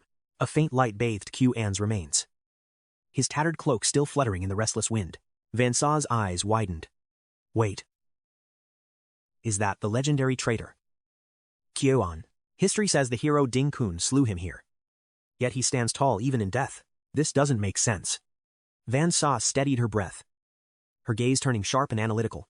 This was a battlefield against both monsters and men, nothing like the propaganda in the museums. He didn't look like a man who was easily defeated. Van Triet remained silent, frowning in deep thought. 𝐂𝐚𝐻𝐻 spoke up from behind. You probably won't believe me, but I don't think my great-grandfather was a criminal at all. He began to recount the hidden history. I studied his records. Every time the history books mentioned his battles, the details were suspiciously vague. But I found a pattern. He constantly entered dangerous zones that were far below his actual level. Why would an S-rank, level 60 hunter waste his time in a low-tier dungeon like this? Because this place was a breeding ground for wandering lords.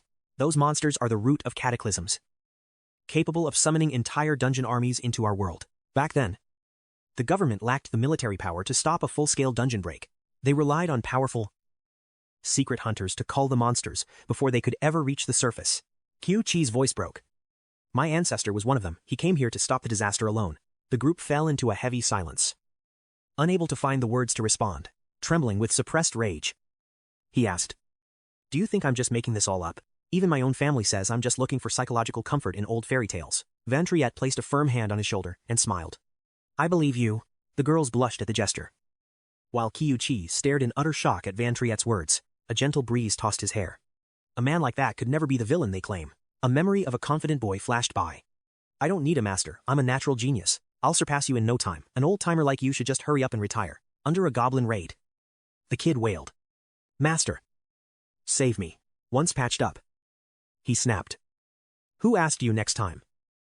Let me handle it. I just underestimated this dungeon's spawn rate." In a flash, the boy has grown. "Huh, spotted me already." Grinning, he pointed at himself. "Yeah. I'm the type who grinds in secret just to flex on everyone later." Chill out. This next dungeon run isn't going to be a death trap. Hauling a massive shield, Keon asked, "Why'd you pick the Sword Guard class for your job advancement?"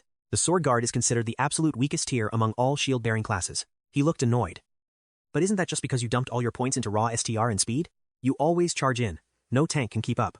Keon stood bloodied, leaning against his battered gear. "Old friend, I finally found you." He offered a weary, battle-scarred smile. "I get it. Leaving the party means a pay cut. But those wandering mobs forced me to level up. Save them, pass." Back in the present, Van's eyes glowed. "Bon bon. For you, the Din Guild will pay." Elsewhere, inside a lavish, high-tier manor. "Is that the truth?" the man gasped. Hoke shouted back, "It's real, just ask the dungeon supervisor, that Van Triet. He's a total monster." He quickly briefed his father on everything. "The gatekeeper blocked me at the entrance. He said my rank was too low to enter. But when the survivors finally emerged, the rumors started spreading like wildfire." "Did you see that even from the distance?" "I watched the hidden boss collapse. The shockwave was massive, everyone saw. That solo hunter must have taken it down. Incredible. A level 40 hidden boss. Subduing that thing is beyond human imagination." Hook's face turned pale with rage. "You mean that man was Van Triet?" "I thought Vansaw's squad was elite. But a student with that kind of power, who is he exactly?" A heavy, suffocating silence filled the room. Suddenly, a man stood up. "Mobilize the Din clan guards. We're hunting down this dungeon traitor." Huck's father intervened. "Wait. Did you say a brat from the Keon family was there too?" A sinister grin crept across his face. "In that case, let's drag the Keon family down too. Lord Din Horde. Assemble the elite guard. We strike the traitor's dungeon now." He paused, his eyes narrowing. "Wait. Was that Keon boy really accompanying him?" His expression turned dark and ominous. "Then the Keon family dies with him."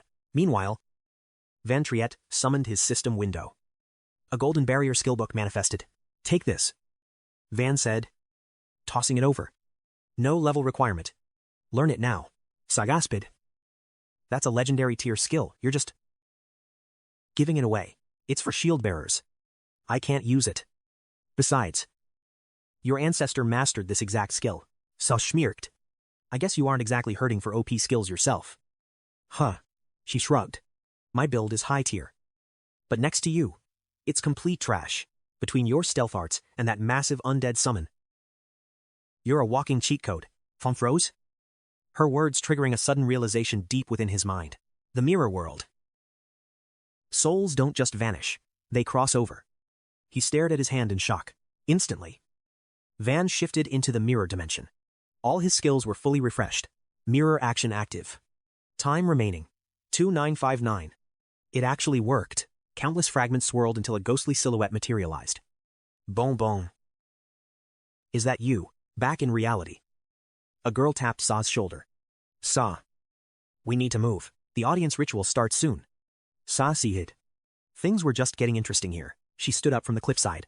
Where did that idiot Van Triet disappear to? He'd vanished without a trace. Little did she know. He was already in another world. A lone swordsman stood before him. A ghostly aura flickering ominously above his head. Boom boom. I never imagined our reunion would be like this. Van Triet muttered. His heart aching.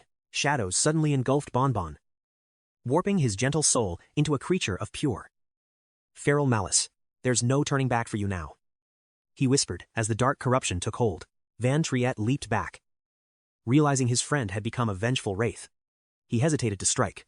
Van Triet's eyes glowed with power, unraveling the tragic memories of Bonbon's final living moments. A vision of a younger, innocent Bonbon flickered, making Van Triet hesitate in his stance. Scraps of brutal battles flashed by the relentless struggles that had defined Bonbon's painful journey. Then, the backstab. Din Khan, why did that murderous stance look so hauntingly familiar to him? Suddenly, the sharp crack of shattering glass echoed through the desolate void of the mirror. The shards fell away, exposing the real Bonbon. What happened to you? Van Triet demanded. But the boy was gone. Driven by madness, Bonbon lunged forward with pure killing intent. Van Triet parried the desperate strike. Stop this, he cried. But the blade swung again, realizing only primal instincts remained. Van Triet knew he had to retreat from this twisted realm. System emergency. You cannot exit the mirror world from this current coordinate. Trapped Van Triet exhaled a sharp breath. Fine. If there's no way out, I'll fight through. Outside, 𝐂𝐚𝐩𝐿 stiffened as a hostile mob surrounded him. Look at this. All alone. Puppy, where's your friend? Did that coward Van Triet sniff us coming and tuck tail? Din Huck sneered at his lackeys. Half the fun is gone then. 𝐂𝐚𝐩𝐿 gritted his teeth. Drop the act. Brat. Ding Hook spat, his eyes cold, predatory, and full of malice. Didn't you and Van Triet break into my manor to steal? Don't lie to me. Think I wouldn't recognize your pathetic screams? 𝐂𝐚𝐻's face drained of all color in terror. Din Hook raised a hand mockingly. But don't worry. I've brought some special gifts for you. 𝐂𝐚𝐻's heart stopped. Dragged before him, bound and bruised, was his entire family. Grandpa, auntie, mom. His mother's trembling face was filled with sheer, agonizing dread. Suddenly, his grandfather bellowed. Kneel. You worthless animal. Beg the Din family for mercy. Apologize to the young master right now, 𝐂𝐚𝐻 stammered. Grandpa. I can't do that. Have you forgotten my lessons? The old man screamed. When you see a Din, you kneel. Is that it? 𝐂𝐚𝐻 snapped. Is the Q family destined to be their dogs forever? His uncle fell to his knees. Yes, we are the blood of traitors. Being dogs is mercy. Are you trying to get us killed? His aunt shrieked, her voice thin with panic. Think of your mother. Look at what your father's madness has already cost us. She reminded him of his mother's suffering. But the woman remained silent, her body shaking uncontrollably. 𝐂𝐚𝐻 went silent, then slowly pointed toward the horizon with a newfound, burning resolve. Look back. My great-grandfather entered this forbidden zone to save everyone from the great calamity. He didn't betray us. He was sacrificed. I finally have the proof of his innocence. 𝐂𝐚𝐻's voice thundered with conviction as he looked his captors directly in the eye. The propaganda was a lie. He wasn't a traitor. He was a hero framed by monsters. A heavy silence fell over his family as the weight of his words finally sank in. Once this truth is revealed, our name will be cleared. We won't live in filth anymore. He bared his teeth in rage. The Din family has no right to treat us like slaves. Finally, he stood tall. None of them deserved this life of humiliation and constant fear. Suddenly, the Din patriarch let out a cold, booming laugh that sent shivers through the crowd. You're absolutely right. Din Hook sneered, stepping forward. Your ancestor was indeed framed before he died. 𝐂𝐚𝐻's blood ran cold. The villain was admitting it. A dark realization began to dawn. To be blunt, my great-grandfather built our fortune by stabbing 𝐂𝐴N in the back. He sneered at 𝐂𝐚𝐻's face, mocking him. Do you honestly think anyone cares about that? Old Din cackled with pure malice. 𝐂𝐴N is a traitor, a disgusting monster. The crowd joined in the laughter. What if I kill your mad father? He snarled. What if I end every last one of you? The descendants of traitors are all degenerate trash. He pointed a finger at 𝐂𝐚𝐻's family. Deep down, your own family knows the truth. Fear paralyzed them, their eyes glued to the floor. 𝐂𝐚𝐻 stood frozen in shock. The villain's laughter echoed like a death knell. How do you think those missing people died? Lord Din straightened his collar. Now, kneel, trembling with terror. The entire family dropped to their knees before him. His mother cried out in desperation. She. Please, just apologize. Resistance is useless. Tears streamed down her face. Your father is already gone. I can't lose you too. Rage boiled in 𝐂𝐚𝐩𝐻's veins. He remembered his mother's radiant smile from the past. Ignore them. 𝐂𝐚𝐻𝐿. You're the best of us. Suddenly, another hunter burst out laughing. 𝐷𝐴𝐴 snapped. Losing his patience, he launched a heavy kick. Know your place. Dog kneel. Asterisk thud times. 𝐂𝐚𝐻's hand shot out. Blocking the strike with cold precision, he seized the leg, slamming the bully down. I'm done kneeling to trash like you. 𝐷𝐴𝐴 spat on the ground, drawing his blade. Got some guts. Huh, attacking me? He lunged forward with a murderous roar. I'll remind you why you're just a punching bag. But 𝐂𝐚𝐻 didn't flinch. A massive straight punch exploded against the villain's jaw. 𝐷𝐴𝐴 recoiled, his mind reeling. What? How is this possible? 𝐂𝐚𝐻 summoned his shield, eyes blazing. Mother. Look, we are the true descendants of heroes. The Din Patriarch's face twisted in fury. 𝐷𝐴𝐴 clutched his face. Humiliated and broken. How? How did a degenerate like you get this much power so fast, losing all reason? 𝐷𝐴𝐴 charged again. You were born to be my punching bag. He swung wildly. But it was futile. 𝐂𝐚𝐻 crushed him, slamming his face into the pavement. 𝐂𝐚𝐻 looked down with icy eyes. That weakling you knew, he died a long time ago.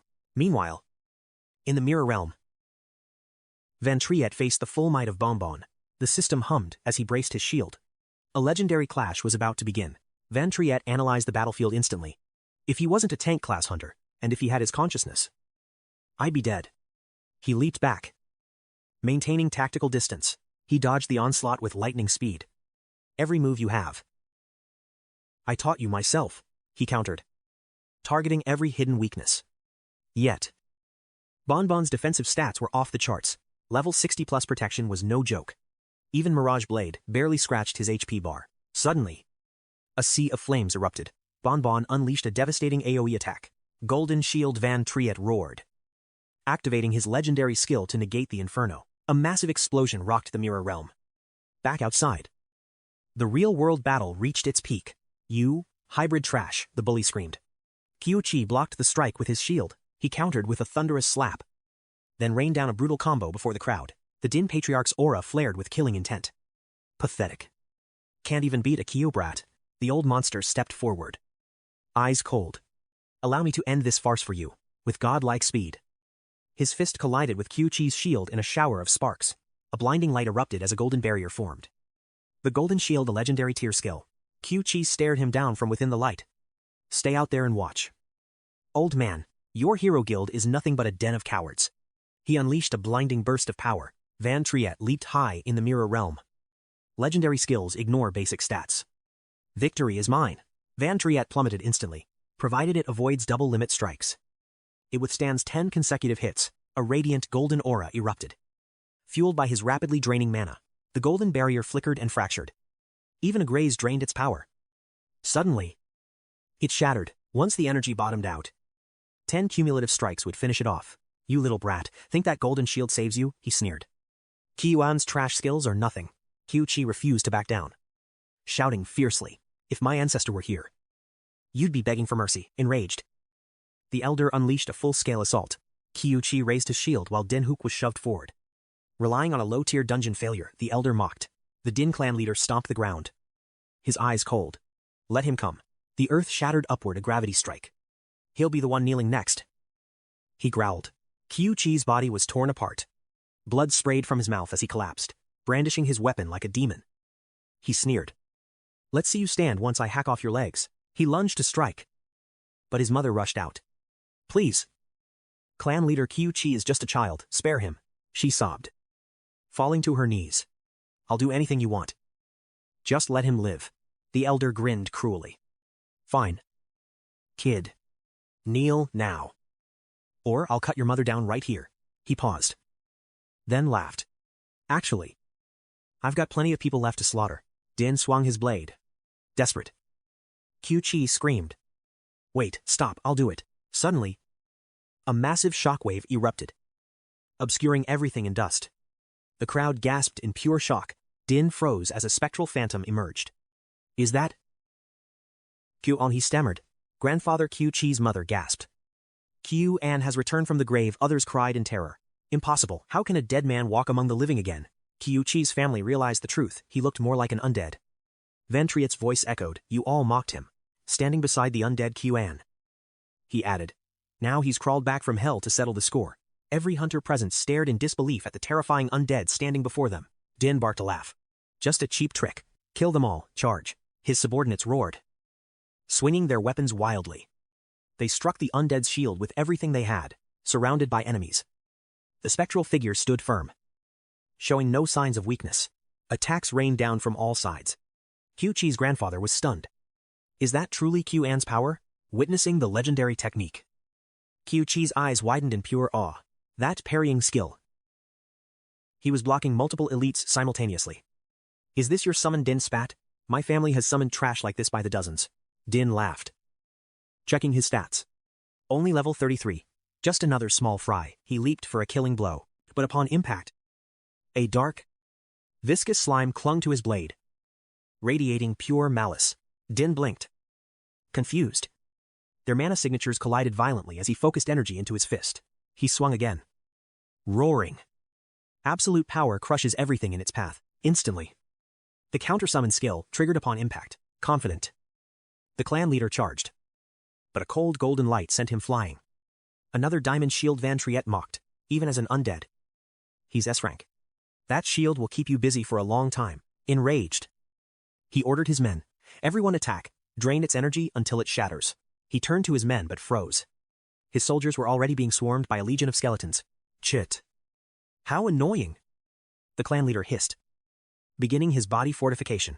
Red flames erupted across his body, blazing rage. Undead or not, they're just summons to be burned. He surged forward like a meteor, aiming directly for Vantriet. If the summoner dies, the summons vanish. His hand transformed into a razor-sharp demonic claw. He sneered, relying on the high-tier artifacts gifted by his ancestor. To him, a mere degenerate stood no chance. Suddenly, Vantriet flickered and vanished, completely unscathed. The family head gasped, his mind racing to comprehend the void. How was he untouched? The old man unleashed a frantic barrage, but Triet remained a ghost, dancing through the chaos. His eyes widened in pure shock. The target had completely disappeared from his perception. Vantriet materialized above him like a reaper, driving his blade deep into the old man's back before he could react. Screaming, the villain detonated his mana to blow Triet back. Triet simply glanced at 𝐂𝐚, whispering, Bon bon. The undead drew its blade instantly. Triet launched off the sword's edge, delivering a devastating horizontal slash through his foe. The old man spat curses, trembling with rage. But Triet was already circling back with godlike speed. With a cold gaze, Triet unleashed a flurry of strikes. 10 rapid slashes carved through the air, leaving the villain howling. My arm, he shrieked. Watching his severed limb fall into the dirt, terror gripped him as he scrambled back, screaming for a priest. But before the healing light could shine, Triet reappeared, desperate. The villain triggered Gravity Smash, forcing jagged earth to erupt from the ground in a frantic defense. Get lost, he roared. But Triet vanished again, flickering through the battlefield like a haunting afterimage. Triet stared him down, his voice freezing. Scared yet, the villain ignored him, desperately shrieking for his missing healer. Across the field, the priest was already a corpse, silenced forever by the relentless undead. One by one, his elite guards fell, littering the ground. The old man trembled, stammering. When did this? Standing among his summons, Triet scoffed. Did you think my undead were still as weak as when they served you? Activating reverse evil possession. Triet let out a chilling smirk. Under a legendary tier skill, they far outclass standard guards. These items dropped from the Wandering Lord himself. His face turned a sickly pale green. Panic set in as the family head turned to flee, cursing his luck. Suddenly, massive blades slammed into the earth, sealing his path. Every escape route was blocked by cold steel. Reality finally crashed down on the family head. He turned back, his face a mask of absolute terror. Colossal figures rose from the trembling earth. In his possession state, Triet invoked his class skill Blade Shield Array. He approached slowly, each step echoing like a death knell. No one below S rank escapes this domain. Try if you want. Desperate, The villain pulled out a hidden trump card. "Stay back," he yelled. "This is a void bomb. An S-rank item from my father. One blast and your low-level HP is deleted." Triet didn't blink, his expression remaining hauntingly calm. Triet spoke with icy indifference. "Then detonate it." The old man froze, his voice cracking. "Are you insane? My stats are high enough to survive. But even if you kill Bonbon, I can just resurrect him again." Still under the effects of the possession, Triet moved with blinding speed, appearing behind him. "As for you, your arm won't be fast enough to trigger it." A single flash of steel severed the villain's remaining arm. The void bomb tumbled away. "Kneel," Triet commanded, without limbs and stripped of pride. The man collapsed into a silent, pathetic heap of terror. Qiuqi cheered at the sight, while Din Hook, beaten into a bloody mess, watched through tears of agony. Triet ground his heel into the man's back. "Tell me," he mocked. "Do you have any value left at all?" Triet opened his inventory to check the spoils. There were piles of loot, including hundreds of health potions. He scanned the item description. Health potion. Restores 100 HP over 10 seconds. Effects do not stack, even if you chugged these. Your recovery speed is a drop in the ocean compared to my damage. Triet glanced at the undead as the final blow was dealt. The villain's fate was sealed. He recalled the moment of death. The man's soul had been successfully harvested into the mirror world. Triet realized the truth. Killing powerful enemies was the ultimate way to farm high-tier undead for his army. He looked at Din Hook, who was foaming at the mouth in total psychological collapse. "I'll spare him for now," Triet mused. "He might be a useful pawn later." Qiuqi's family watched, stunned by his power. The father looked at his son, realizing the profound change. "Was it this boy who guided our son? He's become so strong," the family whispered. Yet a shadow of worry remained about the storms to come. Panic seized him. "The third master is dead. The Dings will retaliate. We're finished." His terror grew. No matter how strong that kid was, challenging a legendary hero meant certain death. That hero slew my grandfather decades ago. Imagine how monstrously powerful he is now. Yunche realized the gravity of the situation. If this exposure breaks, my window for leveling up vanishes. To face a monster like Ding Kun, I must ascend. I need power. And I need it fast. Just then, the system window chimed. Level up successful. Surprised already, without hesitation, Yunche commanded his undead summons to move out. Farming with summons was proving efficient. The undead began their systematic slaughter of the local monsters. With their current gear and ranking, these undead spirits could easily dominate this entire dungeon. Monsters fell like wheat. This secret realm was becoming too small for Yunche's rapid evolution. Watching through the eyes of his summon, Joan, he began to strategize. There was a deeper motive for sending them. Suddenly, Joan located the dungeon's hidden boss. In a flash, the undead lunged, launching a devastating surprise strike at the beast. This wasn't just any boss. This field lord was the very core of the entire secret realm. Joan activated Sword Shield Domain. Killing this core meant absolute conquest. The dungeon would simply cease to exist. Outside, guards blocked the exit. The Qiao family's forced entry under Ding III hadn't gone unnoticed. If they left now, suspicion would fall on them instantly. Therefore, conquer the realm. Make it vanish. Use the resulting chaos as a smokescreen for their escape. Joan unleashed a relentless barrage against the dungeon's guardian. Without a dungeon, the Dings couldn't confirm the murder. Time bought. Level up confirmed. System boss defeated. Conquest complete. The secret realm is closing. Panic flared among the group. The realm is fading. Yunche approached them calmly. Chaos is our ally. The Dings won't react fast enough to his disappearance. He turned back. Escape through the confusion. You'll be safe for now. His eyes were chillingly steady as he spoke. If they press you, blame me. They stood stunned as the world dissolved. Summons retracted. Suddenly, the mirror world progress bar flashed. His eyes widened in shock. Massive stat gains and rare drops flooded his inventory. Interesting. So, to reach mirror world level 3, I must hunt down dungeon bosses. The last evolution gave me an incredible power spike. One more upgrade, and I'll finally close the gap with Ding Kun. Outside, the guards stood stiff. One sigh hid. Is this much security really necessary? Who'd dare trespass in a private dungeon? Let's just play cards instead. Behind him, a shadow moved. Yunche slipped past. Silent as a ghost, the guard shivered. Glancing back. Wait. Did someone just walk past me? Pure imagination. Yun-che moved ahead. Level 30 guards were no match for his current stats. He advanced effortlessly, cutting through the shadows like a blade, step by step. The realization hit. It's almost time. Panic rippled behind him. Revenge was within reach. But he had to maintain control. Not yet. As he tore through monsters, his mind remained cold and focused. Stay calm. Levels climbed steadily. One mistake would ruin everything. Slay. Level up. Defeat the Lord. Ascend again. His progression was unstoppable. After the final kill, he stared at the sky. The storm was coming. Headlines screamed, series of private dungeons maliciously conquered by unknown hunter.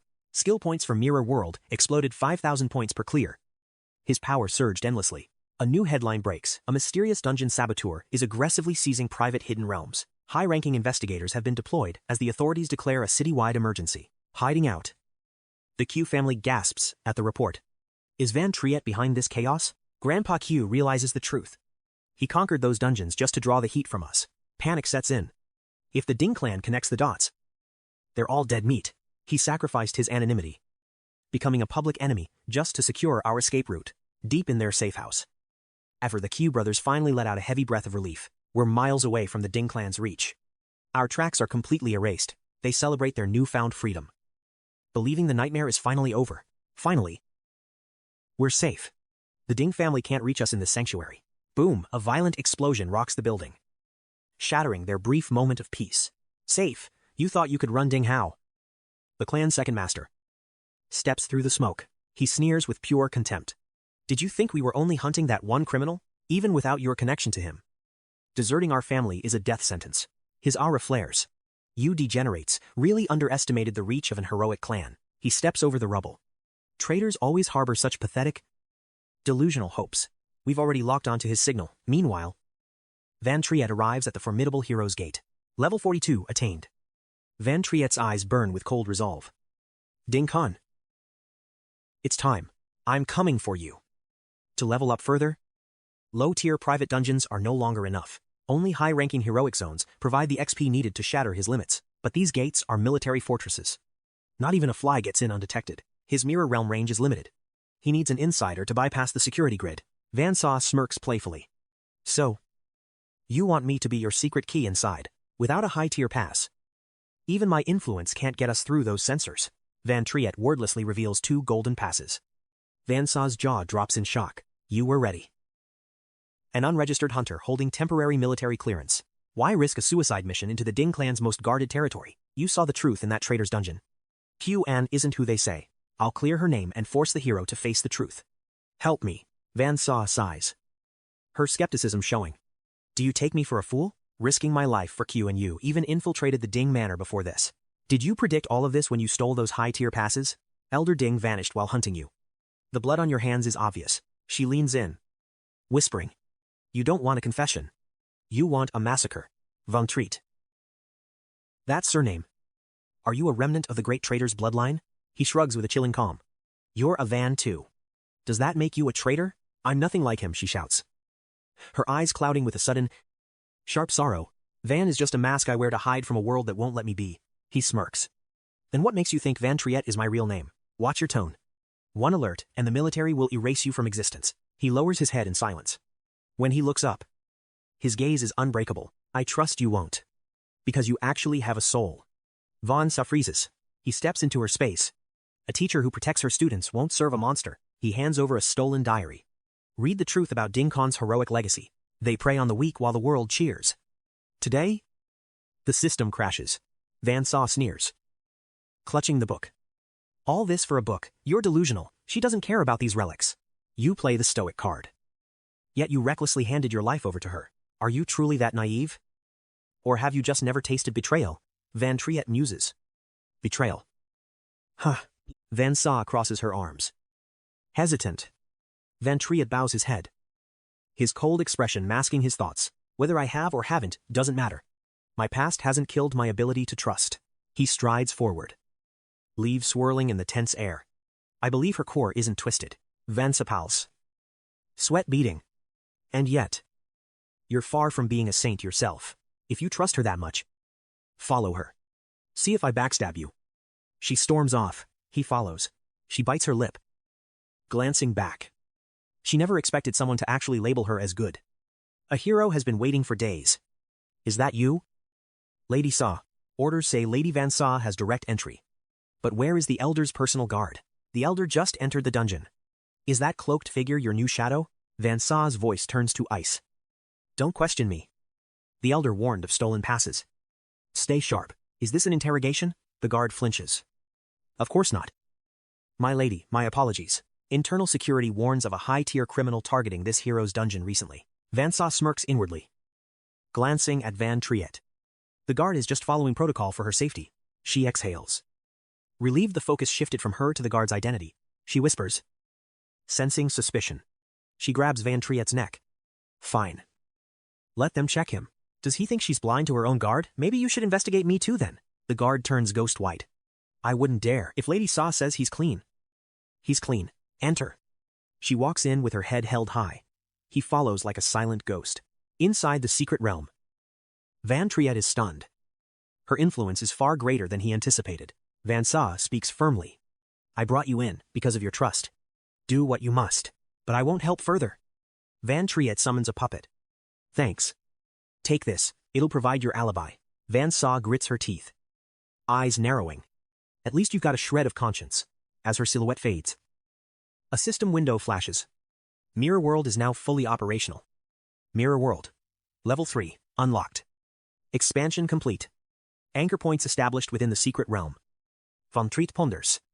Level 3 allows him to replicate real-world dungeon monsters perfectly. Now I can grind hidden stats in the Mirror World without drawing any unwanted attention. He steps out. Alert, you have exited the Mirror World. Perfect. Even while I'm out here. My undead summons stay behind to farm EXP for me. A massive fortress built inside a dungeon. Time to scout this place out. A magnificent castle rises amidst sharp spires. A silent, mystical monument hidden in the forest. His gaze is sharp despite the chaos. The Din records place 𝐷𝐴𝐴𝐻 right here. 𝐷𝐴𝐻𝐿 is a ghost. An S-rank hunter from decades ago who vanished from the rankings to kill a ghost. I need better intel. Only then will I have the upper hand. In his past life, every S-rank was a celebrity. Yet this man remained a total mystery. Why appear now? Van Triet turns to his summon. Do you recognize him? Bon Bon stares blankly before wandering off. Van Triet sighs. Still no reaction. Mirror World Level 3, boosted undead intelligence. But Bon Bon still lacks basic communication. Maybe at level 4 or 5. He'll finally regain his consciousness and speak. Inside 𝐒𝐒𝐒 Castle. Tempers flare. We can't just stand by while the third brother is missing. Din An approaches Din Khan's throne. His trail has gone completely cold. Security reports that the target is bold enough to strike near the hero's dungeon. Din Khan rises silently, his gleaming armor reflecting a cold, murderous intent. He's still rambling. To kidnap the third effortlessly. He must have reached S-rank already. Seeking a job advancement, suddenly, a hand pierces Ding An's chest. Blood splatters everywhere. Ding Kun snarls, old and useless. You can't stop a kid. Don't tell me how to work. His eyes widen in shock. Face turning deathly pale. A cold light flashes in the old man's gaze.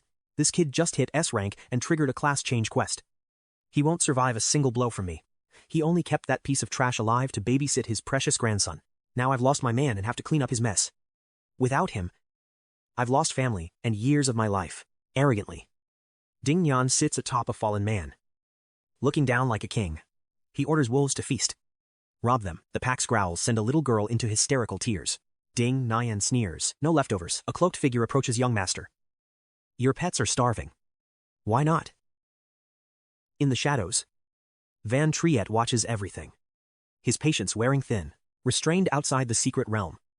His eyes turn feral. A lethal killing intent begins to leak. Sensing something, Van Triet turns. Bon Bon is erupting with uncontrollable, blazing fury, wrapped in dark aura. A low voice whispers, even in this state, you still want to save them. Back in the Genius Zone, you and Lan Can were the kindest and strongest of all. That's why you took them as disciples. You trained them to be heroes, hoping they'd help others. But I ruined you instead. I turned you into this monster. Suddenly, Bon Bon speaks Lan Can. Van Triet freezes. What did you just regain consciousness? Bon Bon struggles to say Lan Can is Ding Kun. Van Triet's eyes widen in absolute horror. Elsewhere, Ding Kun hears the name Van Triet. He scoffs at the obvious provocation. with a sinister grin. He thinks, let's see who dares to impersonate my dear master. Meanwhile, Ding Nian dotes on his monsters like they're precious innocent babies. I was busy with others. So you must be hungry. He points crazily at the injured civilians. Children wail beside their bleeding parents. Helpless against the impending slaughter, Ding Nian commands, I'm bored of these toys anyway. Devour every last one of them. The beasts lunged at the innocent, but a flash of steel sliced through the air. Fan Treat emerges. The bringer of judgment. With cold contempt, he stares at his blade. Heart torn. Lan Can. How did you become Ding Kun? How could you fall this far? A guard shields Ding Nian, shouting, you dare trespass in a hero's territory, seek death. Van Triet is stunned. Could the boy he raised really have created this human scum? Memories flood back. Classes and systems rule now. The era of true knights is dead. As a descendant of knights, I wanted to pass on the legacy of honor, under my tutelage. Your strength will surpass any ordinary awakened hunter. To learn from me, you must remember first, humility. You are no better than anyone else. Be polite and respectful. When a spoiled child acted out, Van Triet disciplined him with a firm strike. Then, he offered other rewards as encouragement, teaching them the value of growth. Back to reality. Van Triet slaughters the beasts. The mage screams that attack power is impossible, but his face remains ice cold. Fueled by a deep, smoldering rage, he curses his lost level 30 gear. Ding Nian yells, show this peasant the difference in our tears. Undaunted, Van Triet charges forward like a demon unleashed from the depths. He recalls the second knightly virtue, compassion. A true hero protects the weak. Be kind to the helpless. Fight against violence and injustice with a merciful heart. He saved them from slavery. Having been hurt, they should understand the pain of the weak. In the present, the villain sneers, enjoying shadowboxing. I have plenty more for you to cut. Van Triet's eyes burn with a lethal mixture of pure agony and vengeful hatred. Ding Nan kept taunting, always wearing that pathetic, angry face. Aren't you? Is it for these peasants? How tragic. Imagine killing them yourself by mistake. Simultaneously, Yunche's blade surged with an overwhelming, destructive power. He charged with pure killing intent. The enemy gasped.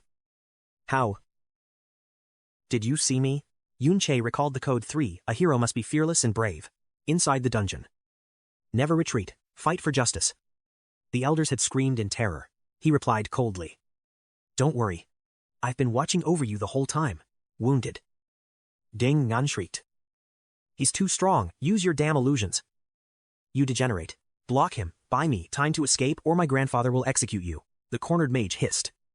My spells won't trigger, a caster is useless like this. Panic set in. Where did he go, suddenly? Yunche appeared right behind him, with cold, sharp eyes. He struck. The mage fell, begging. Please. Have mercy. Go after Ding Nan, leave me alone. But Yunche's spirit remained unyielding. Suddenly, Ding Nan returned, screaming in rage. What the hell are you? I'm a hero's grandson, touch me, and your whole family dies. He trembled violently. Yunche ignored the threats. Rule 5, the protagonist must always be honest. The rules flashed by 6 justice. 7. A hero's sacred honor. 8. The soul. Countless spectral blades erupted, finally silencing the chaotic battlefield. Ding Nan fell. Yunche glared at Lan Can. You betrayed every single lesson. Worse, you let your bloodline rot into these entitled, evil monsters. Why? Ding Kun appeared behind him, smirking. My dungeon holds many secrets. Boy. The scenery shattered into chaos as explosions rocked the entire chamber.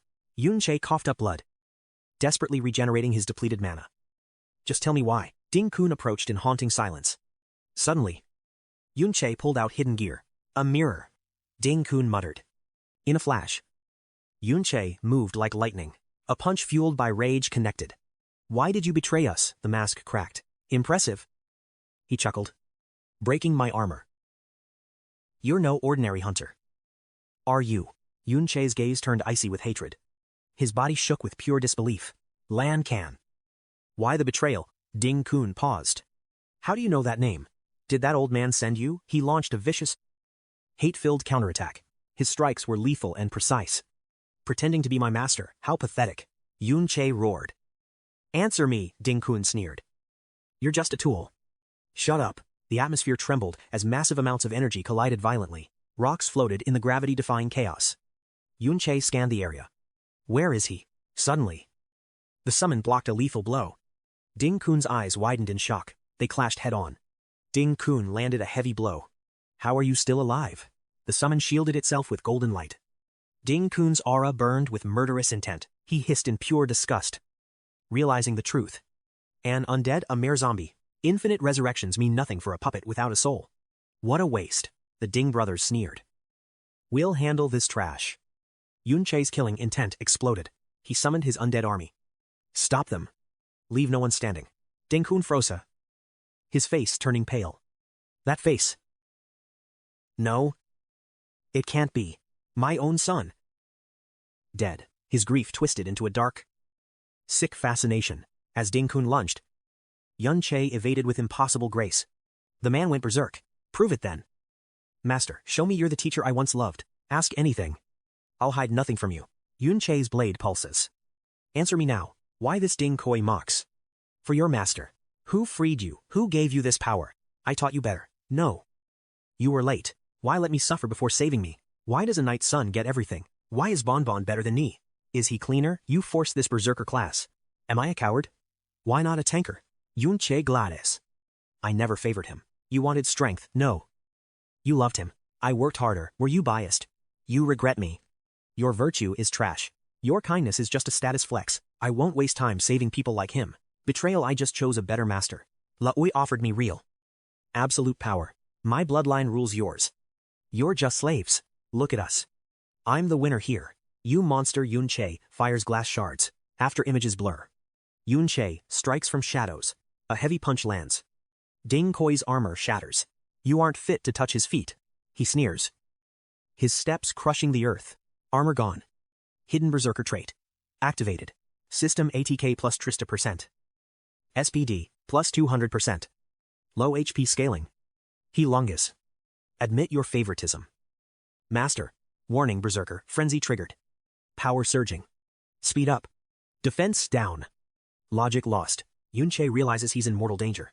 Hiding in mirrors. Coward space itself tears. Skill blood rain dance activated. No escape. Crimson rain falls. Forcing Yun-Che out. Face me. Where's your knight's courage? He's a demon. HP moat. Power infinite. Morality is for the safe. You know nothing. A pampered noble can't understand my pain. A lethal strike misses by a hair. Your friends are a lie. You're alone. Skill blood burst blade. Destruction erupts. Yun-Che collapses. Status near death. Pathetic. Without mirrors. You are nothing. D like a dog in my reign. Yun-Che lungus. His final strike. Blocked. You've gone soft. Kid. That's the price of naivety. Consider this a painful lesson in reality. Van Triet lunges with his dagger. But the blade is caught effortlessly. Betrayal is the ultimate catalyst for growth. From the peak of glory to the dirt. The fall must taste like bitter ash. Doesn't it? Van Triet summons a second blade. But Ding Koi's raw power shatters his momentum instantly, while 𝐿𝐿𝐿 sits on a throne of gold. You're just a degenerate traitor, crawling in the mud, with a sickening crack. Ding Koi destroys the weapon. Tell me. Does the jealousy burn? He cackles as the lifeblood drains away. You're running out of time and blood. Your life hangs by a thread I control. Kneel. Confess your sins. And beg for mercy. Spill the secret of resurrection. And I might keep you as a pet. Yet. Van Triet refuses to stay down. I was a fool. Saving you from that slave cage was my greatest mistake. Level up. Ding Koi freezes, as he witnesses an impossible recovery. The system window flickers to life. I thought leading from the front earned respect. I thought honor meant something. I was wrong. System haste aura activated. Cost 50 MP. Duration 60 seconds. Buff movement speed plus 30% for all allies within a 30-meter radius. Chivalry is for the dead. Skill demonic possession activated. For trash like you. I don't need morals. Rage blazes in his eyes as he charges. A storm of steel and fury. He rains down blows. A desperate, frenzied assault aimed at shattering Ding Koi's arrogance. But the veteran counters. Regaining control. Allow me to show you how a real hunter fights. He wears a twisted grin. I thought you were a dual wielder. Turns out you're just a butcher. In a real dungeon. Using unfamiliar traits is suicide. You've forgotten everything I taught you. Blinded by vengeance. Van Triet suddenly flickers out of existence. A high-tier blink. He reappears like a ghost, driving a heavy blow into 𝐂𝐚𝐻𝐭𝐚𝐢𝐲's exposed spine. How? All the mirrors are shattered. Then it clicks. The blood on the floor. He stepped right into it. In this tower, any reflective surface can become a gateway. Your trick is out. Boy. Now you're cornered with nowhere left to run. He laughs, thinking the threat is over, until a cold blade pierces his chest from behind. He staggers, coughing up crimson. Since when did you degenerates learn to strike from the shadows? Van Triet summons his undead army. Honor is a luxury you don't deserve anymore. Necromantic array deployed. Van Triet watches coldly. Just die already. It's the only thing you're good for. 𝐂𝐚𝐻𝐿's aura explodes. I crushed you 60 years ago. And I'll do it again. His laughter is manic. The berserker trait. The more I bleed, the more my power scales. Van Triet lands a crushing blow. His eyes narrow. He's found the fatal flaw. I see it now. Your opening is wide open. 𝐂𝐚𝐻𝐿 erupts in a blind rage. A berserker class has two fatal flaws. First, your defense is pathetic. The heavy blade whistles through empty air. Van Triet's mockery cuts deeper than any sword, to max out attack and speed. You sacrificed your durability stats. You're a glass cannon. 𝐂𝐚𝐻𝐿 stands drenched in blood, his HP bar flickering dangerously into the red. Your skills are double-edged. Even my lowest-tier summons can tear through your paper-thin armor. A roar of pure fury erupts, shaking the very foundations of the dungeon. Low-tier trash, maybe. But here's your second weakness. You have zero area of effect skills. He swings wildly, his blade leaving a trail of cursed crimson energy in its wake. Before your awakening, Whirlwind Slash was your only hope. Now, you're just flailing. He glances back at the horde of azure monsters rising from the shadows. My MP regen is limitless. My undead legion will bury you before you can blink. 𝐂𝐚𝐻𝐿's face contorts. Who said I was out of tricks? Witness my ultimate skill. Van Triet signaled. And the summons ascended. Your fatal flaw, having no one left to trust. His blood-stained blade gleamed. You and Bonbon were a perfect duo, covering each other's gaps. But now, the shield that guarded you has become the blade that slays you. A throne built on betrayal leaves a man utterly alone. Doesn't it? He ignored 𝐂𝐚𝐻𝐿's fury. Is this the miserable end you desired? 𝐂𝐚𝐻𝐿 lashed out. But Van Triet dodged easily. Friendship, loyalty, worthless garbage, the old man screamed. You were dead. I've ruled with absolute power for 60 years, he roared. He lunged forward. I was right. A true king needs no comrades. Children, where are you? Come and kill this pest, he bellowed. They emerged, trembling. My bloodline is my army. They will die for me. Van Triet flickered behind him. A flash of steel, and 𝐂𝐚𝐻𝐿's arm hit the ground.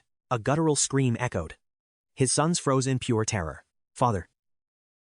Defeated by this monster, 𝐂𝐚𝐻𝐿 stammered. Stop him. Heal me, 𝐂𝐚𝐻𝐿 shrieked. But his sons hesitated, paralyzed by fear. How can we fight him? 𝐂𝐚𝐻𝐿 stared. Betrayed by his own flesh and blood, their cowardice ignited his rage. Fine, I'll finish this myself. He seized 𝐂𝐚𝐻𝐿 by the throat. Father. What are you doing? You exist only for me. Your lives are my fuel. How dare you defy me? He glared at his other sons. Kill him now, or join your brother in death. His murderous intent swept through the room like a cold wind. Suddenly, monsters swarmed. Blue mana beams blasted 𝐂𝐚𝐻𝐿 into a state of panic. He howled as a crimson explosion of power leveled the battlefield.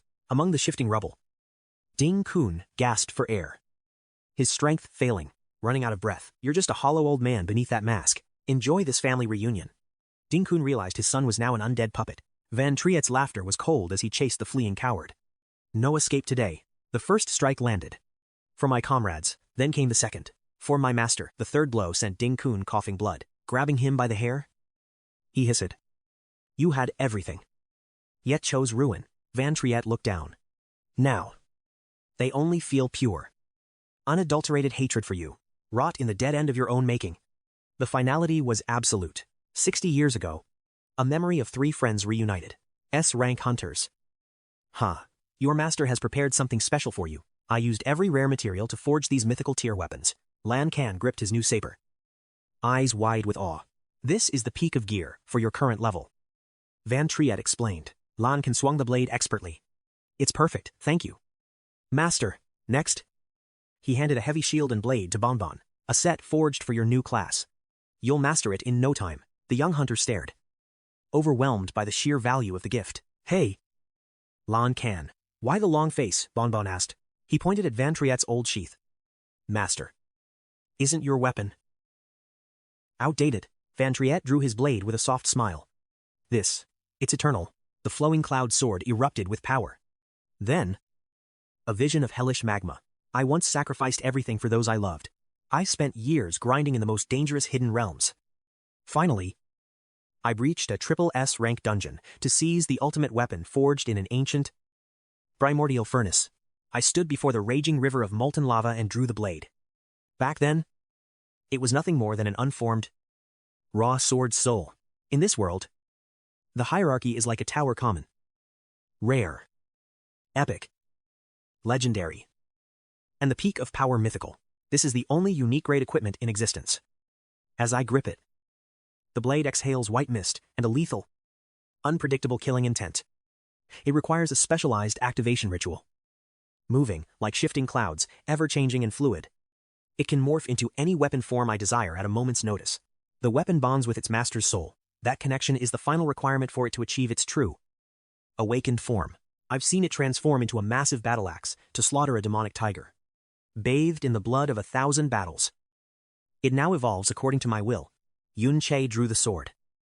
Staring at its cold reflection, it has adapted perfectly to my ever-evolving combat power. Hearing of its divine capabilities, Lan Kan stood frozen in shock. Is it really that god tier? 𝐂𝐚𝐩𝐿 gave a chilling invitation.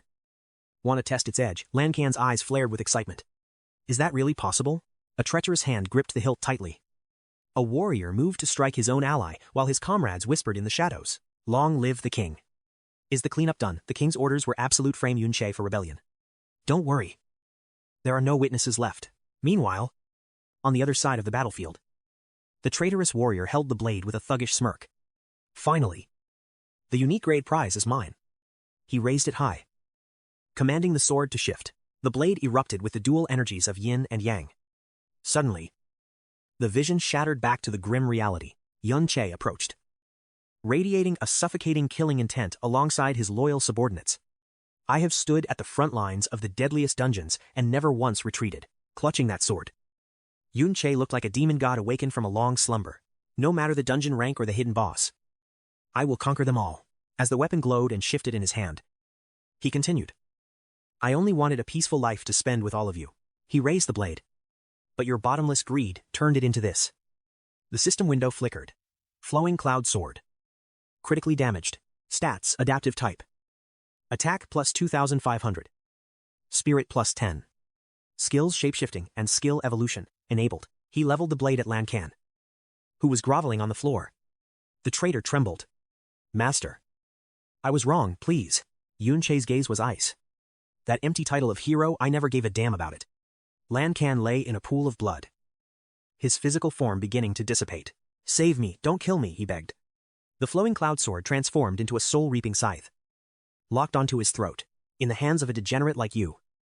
This legendary blade is nothing but a heavy slab of scrap metal. You betrayed me for this. The interface flashed flowing cloud sword. Heavily damaged. Strength plus 5,200. Speed and defense decreased by 50%. Bonbon stood nearby, his aura exploding with a lethal, bloodthirsty intent. 𝐂𝐚𝐩𝐿 growled. You even betrayed Bonbon. Lan Kan's eyes filled with pure terror. Master. Wait, you don't want to know. You need to know. With one lightning-fast strike, he sent the traitor's head flying. Go face the dead end you chose for yourself. Even as his head spun through the air, Lan Kan gasped his final breath. You don't want to know the truth. Behind everything, blood sprayed as the traitor fell silent. 𝐂𝐚𝐩𝐿 hoisted his massive blade onto his shoulder, his glowing eyes piercing the dark. Whatever you think you know. I realized it long ago. The scene shifted to a throne room where 𝐂𝐚𝐩𝐿 sat. Looking down at a kneeling Lan Kan, Bonbon bowed his head, confessing the entire plot. I was just the bait. 𝐂𝐚𝐩𝐿's cold eyes calculated his next move. The road to vengeance was just beginning, and he would grow stronger than any god. A mysterious card was offered. In a world of high-level dungeons, a normal hunter can only reach level 30 in an entire lifetime. A group of shadowy, powerful figures emerged, shrouded in a veil of mystery. Even the most elite prodigies in official guilds can only dream of reaching the level 60 cap. Level 60 is the ultimate wall. A girl appeared amidst the brilliance of a class awakening, followed by another wielding a devastating dark aura. Standing behind her was a massive, summoned beast. ready to tear through the heavens. Under specific conditions. A hunter's class can evolve to a higher tier. Unlocking top-tier gear requires specific attributes and exclusive hidden stats. Only those who successfully complete their class awakening can break through the level 60 limit. Yun-Che stared intensely at the card in his palm. It was the legendary item that every hunter in the world craved. To truly transcend mortality, one must obtain this rare class advancement certification. A mysterious shadow appeared, holding a deck of these forbidden, glowing cards. Long ago, when the dungeons first opened, only 1 in 10,000 could advance. The rest were forced to kneel in the dirt. In this era, the government maintains absolute control over these items. Yun-Che gripped the glowing card, staring down Lan Kan. Among the elite hero clans, only Lan Kan held such a prize. Not a single descendant had achieved class advancement yet. The tension peaked between Lan Kan and the boy before the awakening ritual began. The gap between ranks was like heaven and earth. Lan Kan had evolved from a warrior into a savage berserker. Yun-Che watched closely as Lan Kan's presence surged, his raw power multiplying instantly. Without the mirror world, victory would be impossible. Yun-Che tapped the loot icon on his system interface. But what if he utilized the mirror world's power for his own class advancement? The system window flickered as the promotion quest synchronized. Yun-Che's eyes turned cold. How strong could he become? The icon erupted in light. The system began scanning. Spirit 65 detected. Speed 55. Power 34. Requirements met. Potential class battle dancer. Other paths like forest bard appeared. The system urged him to select a quest and begin the evolution. Yun-Che's hand reached for his blade. Flames erupted around him, his aura burning bright. His path was already set. Few spellcasters ever successfully promoted to this hidden tier. It was the only chanter class built for pure destruction. He firmly pressed the Battle Dancer option. Suddenly, a notification appeared. Apply mirror inversion to the Battle Dancer advancement. He hesitated. Could a class itself be inverted? A massive, glowing skill tree branched out before his eyes. Archers, shield bearers, priests, and warriors formed the lower branches of the martial hierarchy. Warlocks and rogues occupied the darker edges. Each class held its own unique, specialized destiny. A mysterious juggler class flickered, a rare anomaly in the established system rankings. Hidden classes offered immense power, but their advancement quests were notoriously brutal to complete.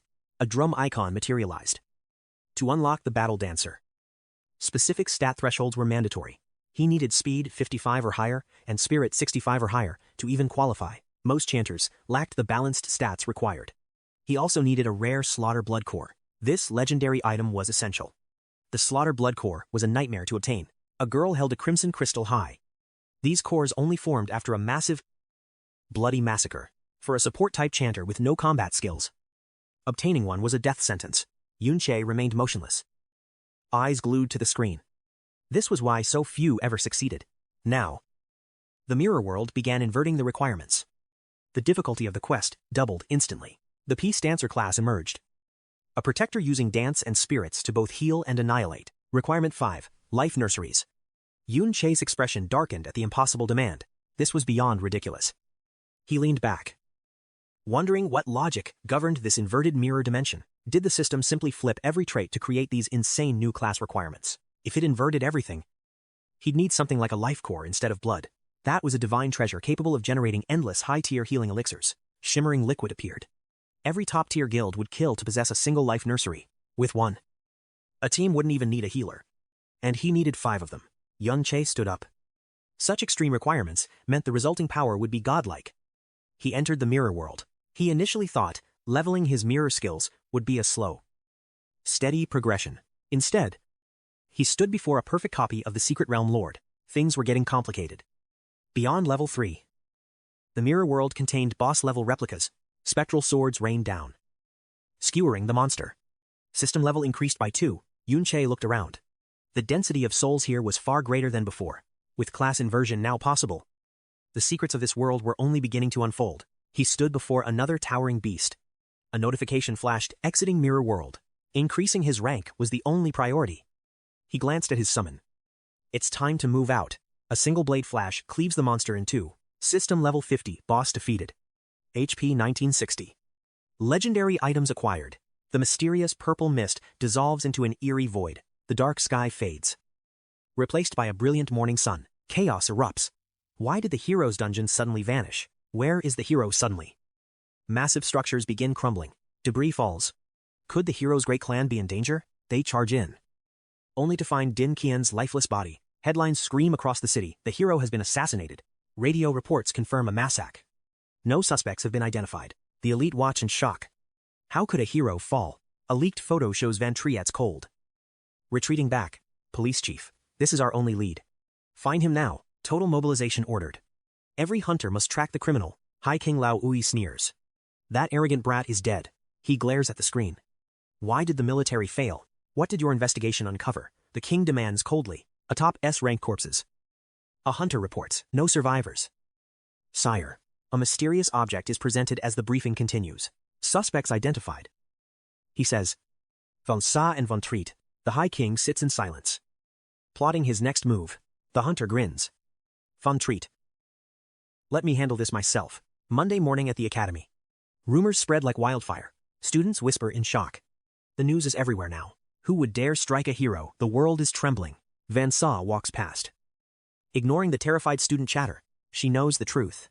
Van Triet actually killed Din Qian. I'm his accomplice. She realizes. Should I confess everything? Her heart darkens. Such power is beyond human comprehension. Suddenly, he appears. Van Triet walks through the gates. He remains silent. Remembering the secret life nursery. A hidden power, reserved only for the world's highest elite. Van Sa stands in the light. Her secret's hidden deep. Van Triet asks what is her true identity. Exactly. He wanted to meet her. Now. The mask finally slips. She is Lhasa. Granddaughter of High King 𝐒𝐿𝐷. Killing intent flares in his eyes. The prey is found. The king's granddaughter. He whispers. Cornering his target. Van Triet, you're back, students shout. Swarming the hero. They think he was just resting from the previous raid. You saved us from the rogue lord. You're a legend. The crowd cheers. To them, he is their absolute protector. The school plans a massive reward for his incredible bravery. Careful. A student warns. The Ding clan wants blood. The shadow of the powerful Din family looms over him. The Ding family's third master has vanished without a trace inside the hero dungeon. His kin are desperately scouring every corner of the world for him. The student didn't hold back. With power like yours, you'll be the peacekeeper's prime suspect during the interrogation. Headlines are blowing up everywhere. But for now, there's no need to let the panic set in. Everyone's blaming that dungeon saboteur from the news. I mean, even a high-ranking hero was sacrificed in the chaos. They can't imagine a student taking down a hero. But they're wrong. Van Triet is the monster they're looking for. He remained stone-faced. He knew they only suspected him because he'd infiltrated their estate using a voice mimicry technique. He'd swiped the transit pass. But without hard evidence, only the Ding family truly sensed his involvement. The student laughed. Word is the police already chased that saboteur off. It's only a matter of time before he's locked up. He tried to offer some comfort. Forcing a faint. Hollow smile from Van Triet as a mask. Relax. Van Triet. Once they catch that criminal, your name will finally be cleared of all suspicion. But behind that smile, his gaze turned lethal. Getting caught by the peacekeeping force was not an option. He recalled those soldiers, the so-called peacekeepers. They were a juggernaut. Patrolling every street with formidable, crushing power. Images of them ruthlessly hunting down the undead spirits flashed through his mind like a dark premonition, without that undead chaos as a distraction. He never would have made it back. He watched his oblivious friends laughing nearby, surrounded by ordinary students. As long as he played the part of Van Triet, his cover would remain flawless. He let out a slow breath. Staring up at the mockingly peaceful, bright blue sky above. School was the perfect place to gather intel on this era undetected. Suddenly, a student roared. This is all that damn saboteur's fault. The group grumbled in agreement. If it wasn't for that lunatic, none of us, especially Van Triet, would be under investigation. The Ding family are the real victims here. Another student added, joining the heated discussion. Exactly, a literal hero was murdered. Can you even imagine a top-tier ranker? Just gone. They spat insults, calling the act an unforgivable, demonic sin. To them, harming a hero was the ultimate act of depravity. Van Triet listened in silence. He gave a sharp, sidelong glance before turning his back on their blind ignorance. They grew up on Ding Qian's propaganda. Killing the man was easy. Shattering the lie he represented was the real challenge. Then, a whisper broke through the crowd. But have you guys heard the hero? He wasn't exactly what the textbooks say. Rumors spread like wildfire. My uncle said the entire hero dungeon setup was nothing but a twisted fraud. But he was a hero. Confusion and disbelief rippled through the group. How could they even fake something like that? It's not just a rumor, there's a video. At those words, Van Triet's eyes snapped wide with sudden intensity. A horrifying scene played out on a smartphone screen. Someone had captured hidden footage as the hero dungeon collapsed. The victims looked hollow and broken. Survivors were being dragged out, their bodies bearing the scars of unspeakable cruelty. They had been enslaved and tortured by the Ding family for years. The students turned pale. The reality was sickening. Van Triet watched, wondering if the truth would finally tip the scales. Behind him, the students erupted into frantic chatter. Is this for real? Where did you find this? How did it leak past the elite security guards? Amidst the chaos of voices, one student shouted, "It's gotta be a deep fake, pure slander against a hero." "I don't buy it," they cried. Suddenly, Van Sa stepped forward to settle the debate once and for all. "Every bit of it is true," she said coldly. "I was actually invited to that dungeon not long ago." She looked around at their shocked faces. "And believe me, what you see in that video is just the tip of the iceberg." She twirled her hair, looking away. Among the high rankers, this secret was common knowledge. The students stood frozen in terror. They exchanged panicked glances. Could such a nightmare really be the truth behind the man they worshipped? While the crowd was distracted, Van Sa suddenly grabbed Van Triet's wrist. "Move. Follow me. Right now." She pulled him into a secluded corner of the campus. "What the hell were you thinking? Coming back here? The peacekeepers will skin you alive once they start investigating. Do you think they're your only problem?" Her expression darkened with a sharp intensity. "And tell me, aren't you even a little afraid that I'll expose you?" He didn't flinch, remembering her true nature. Facing his absolute calm, Van Sa's cold expression finally buckled. She looked away, her voice tight with rage. After what those heroes did, honestly, death was too good for them. She gritted her teeth, her knuckles turning white. "Consider this a debt you owe me," Van Triet replied icily. "Don't worry, I've already calculated her next move." Yun Che's icy gaze pierced the distant horizon. Yun Sha emerged from Luo Wei's shadow. Why would his own niece help me enter the heroic realm? A lethal aura flared around him. He had seen enough of the Ding family's pathetic schemes. What is her true link to Luo Wei? Is manipulating her the key to his total destruction? They stood in heavy silence for a moment. He steeled his resolve. Focus on the objective first. The life seed, he voiced. "Do you know where it is?" Stepping forward, Yun Sha gave a cold smirk. "The source of all life essence, of course." Yun Che reached the principal's door. "System, you have entered the mirror realm." Inside, the old principal sat hunched over a mountain of ancient documents. Yun Sha's tip echoed in his mind. This old fox is hoarding a legendary world sapling. He moved toward the corner. Every life nursery in existence had been plundered by this man. Rows of shimmering nurseries appeared. Alert SSS-Rank secret realm, simulated world tree. Even Yun Che stood frozen in shock. The sheer volume of life seeds was absolutely insane.